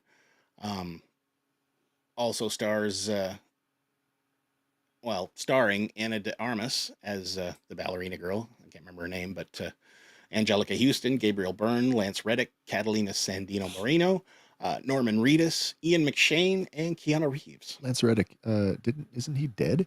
He might be, but was he dead during Chapter 3? Because this is basically a prequel to 4, right? Oh. Archival footage? Maybe, I guess so. Cutting floor footage. maybe. But yeah, taking place during those events, it follows Eve Maccaro, who is beginning her training in the assassin traditions of the Ruska Roma. Okay. So she's just getting started, and apparently John Wick shows up to finish her off. She's not going to die. I don't think so. No, she's not going to die. No, It's her name on the movie, not his. that's right. But more good news. To be introduced in 2027. This makes me happy, and it is Long overdue. way overdue. The Oscars will be presenting an award for Best Stunt Design. I think that is Awesome. fantabulous. Yeah, because so much goes into the stunt portion of all of it. You know, I can watch a CGI spectacle any day of the week and go, that blows my mind. But like, you show me a good stunt, and I have a real appreciation for a good stunt and what goes into it, because it's something that I could not do. Mm-hmm. Give me enough time and enough money, and I could come up with a CGI thing to blow your mind. I could not. This guy's on fire. I can't do that. And he's being I can't do that. composure. He's not freaking out. He's just Right. standing there on fire. Right. No, I just couldn't do it. Similar to the upcoming Thunderbolts movie. Apparently, Yelena Belova. Oh, jumping off a building. Yeah, the second yeah. tallest building in the world. Florence Pugh wanted to Yeah, do it, and they're like, insurance, no. But they did it. She ended up doing it anyway. Not the tallest, but the second tallest. Yeah. Yeah. But Jeff Wolf, president of the Stuntman's Association, told Variety, "I can't express enough how thrilled and proud we are to see the Academy recognize the art and craft of stunt action design with its own Oscar category." I've seen a few this week, 2 or 3 videos. Robert Patrick did one. Oh my God, who else? Robert Patrick was the one I watched today. But I've seen different celebrities making videos and like essentially praising the Academy for doing this. Not that it was, it didn't come without any lobbying, because it did, but my God, it's about fucking time. Yeah. So good news for there. This next one is potentially future good news, if it works. Talking about CGI spectacle. A little bit. Because that's what it was. We've linked to the reveal video if you haven't seen It's it. not much of a reveal. It's more of an announcement. Basically. Yeah. Kawasaki has... this is what it might look like. Yeah. They've unveiled their interpretation of an off-road hydrogen robot horse. It's less of a horse and more of a quadruped vehicle. like a wolf, maybe, or something designed to move fast. Yes. And they're poising this as potentially an alternative to an off-road vehicle. Yeah. But the important part is it is a hydrogen-powered engine. Oh yeah, that little nugget. Mm-hmm. Come on, hydrogen fuel cell. Potential out the wazoo. They are saying don't expect to see this out until at least 2050, but that's only 25 years from now. Yeah, And look how fast time is flying. Like that robot horse. Admittedly, the little video that goes along with It's this, a cool video. it's quite entertaining, and I can see this, like, my mind is like, oh, so now we can do my live action Galaxy Rangers, and we can do my live action Brave Star. Yeah. Like, I need Robo Horse that looks like this. It looks very cool. It does. Will this supplant traditional off-road, like wheeled or tracked vehicles? I All don't know. depends Maybe. on how well it goes, right? Maybe. But they're calling it the Corleo. Corleo. Corleo. The I have no idea what it off-road means. focused Corleo. I have no idea what the name comes from, but it's cool. And it's designed to accommodate 2 riders, just like a real horse. Oh, front and back. I guess so. I get it. Yeah. All right. Yeah. So we will see where this goes, but the robot uprising continues. And like I said, we're continuing with more good news. Brought back from the brink of extinction, or I guess full-on extinction if you don't believe all the reports that they're still out there. But There you go, Josh. Cornholio. The cornholio. But That's apparently, Colossal Biosciences has brought back the dire wolf. I saw this, and I love the way that they Put him in the Game of Thrones throne. what's more, okay, yes, dire wolves. They recombined DNA from A gray wolf some and a whole bunch bones, of gene bone editing. sample, I think so. and they combined that with gray wolves Yep. to produce these two male pups, which they've named Romulus and Remus. What I find more interesting is that they licensed the Iron Throne to show them off. God damn it, do you know who owns it? George R.R. Martin. No, Peter Jackson owns it. What? It sold in an auction, and at the time it was a previously unnamed buyer. Fucking Peter Jackson owns the Iron Throne. Nice. Yeah, that to me was, oh, dire wolf, sure, okay, I've Jeff Goldblum, you know, life finds a way, but Peter Jackson owns the Iron Throne. That's cool. Yeah. So, like you said, DNA extracted from 2 fossils, as well as 20 edits of the genetic code of the gray wolf, Yeah, which is, I guess, the closest living relative. They used frog DNA. I hope not, but they did use Fill CRISPR it technology. in. Yeah. Wait, we're getting a werewolf out of this. Yeah, maybe. But yeah, they are. There's a female, And there is a female. There's a trio of them. Stupid name. I missed the name of the. Is it Khaleesi? They named the female Khaleesi. Okay. But apparently, the DNA came from a 13,000-year-old tooth and a 72,000-year-old skull. Oh, there you go. There's the bone. Yeah. But, you know, they're living on an enclosed preserve of more than 2,000 acres at an undisclosed location.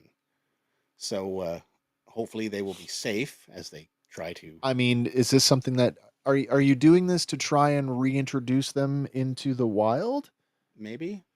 And then the question is, why did they go extinct in the first place? Were they hunted out of, hunted into extinction? Could be. Were they? If you've been watching any of the Skinwalker Ranch stuff, Which I have not. there is like evidence that there could be living dire wolves there. Interesting.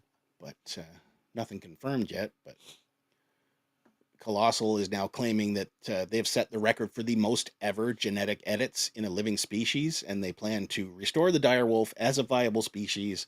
Well, there you go. And secure ecological preserves for it on indigenous land in North America.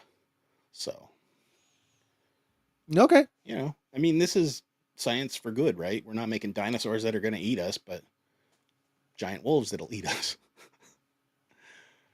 One more thing before we round it out tonight. This one caught my attention, and I did not know it was a thing. Otherwise, I would have probably tried to acquire it. But just came out. Yeah. The Rock-afire Explosion, Original Dreams Songs from Showbiz. Okay. If you're not familiar with the Rock-afire Explosion, they are basically the precursor to Chuck E. Cheese. Oh. Showbiz Pizza Place was the venue where you could go see these animatronic guys Okay. perform. Okay. Yeah. With Fats the gorilla, Billy Bob on bass. Okay. Mitzi the cheerleader, and Yeah. I can't remember the rest of the name, but they have released a new vinyl album. It's limited to 1,200 copies only, and it features a bunch of their greatest hits. The bears look like they're right out of those Disney Country Bear cartoons. Jamboree. Yeah, Yes, yeah. they're all technically related. So Wow. yeah, came out April That's 12th. goofy. In other music news, Triumph's getting a tribute album. Nice. Yeah, and the band has sanctioned it, but it's all like guest performers. The first single's out now. It's Rock and Roll Machine, sung by Sebastian Bach. And Dee Snider's they're about to drop the next song this Friday, Dee Snider's version of Lay It on the Line. Nice. I'm very excited for this. Josh says, no idea. Yeah, me too. But no idea. Kay says, they were awesome. The Rock-afire Explosion or Triumph? Rock-afire Explosion. I know, because I was there.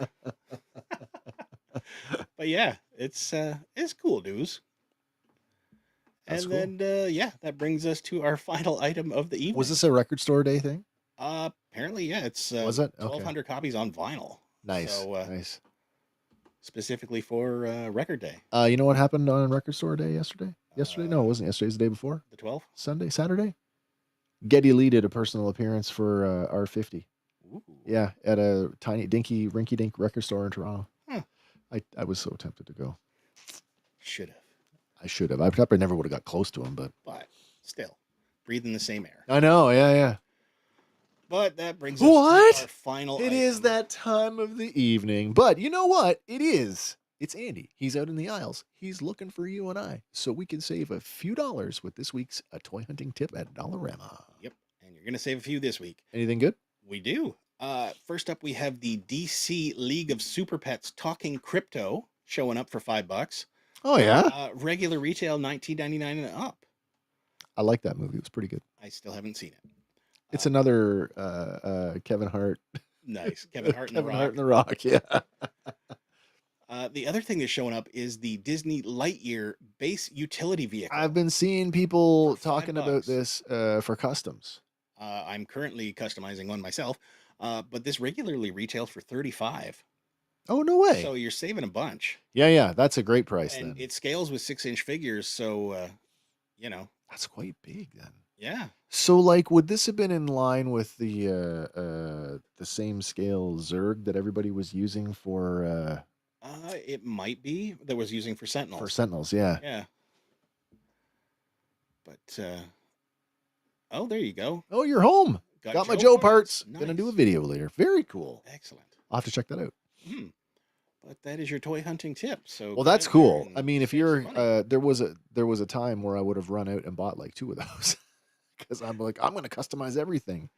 Well, I got never it broken down, and I'm halfway through painting. Nice. So, Nice.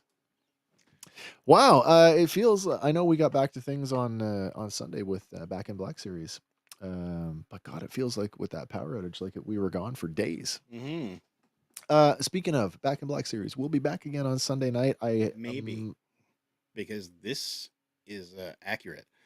As K-Daw says, wishing everyone a happy Easter. Hope the Easter Bunny is good to all. Oh, is it on Easter? This is Sunday, yeah. I keep forgetting about that. Everyone forgets about Easter. Well, it's because we usually do it on Mondays. I know. Some do it Mondays, some do Sundays. Yeah. Josh, Okay. happy Well, maybe Easter. we won't be. We'll see. Maybe we will. Maybe we won't. Which find out. which means the fact that I don't have the slide up to vote on yet Still? it makes it moot. Uh-oh. Yeah, it tells me you haven't voted yet. I didn't vote You yet. didn't notice until now, until I said something. That's fine. If you watch our last Back in Black series, you can see the slide at the end of the show, and you can just tell us what you want from that. Yep.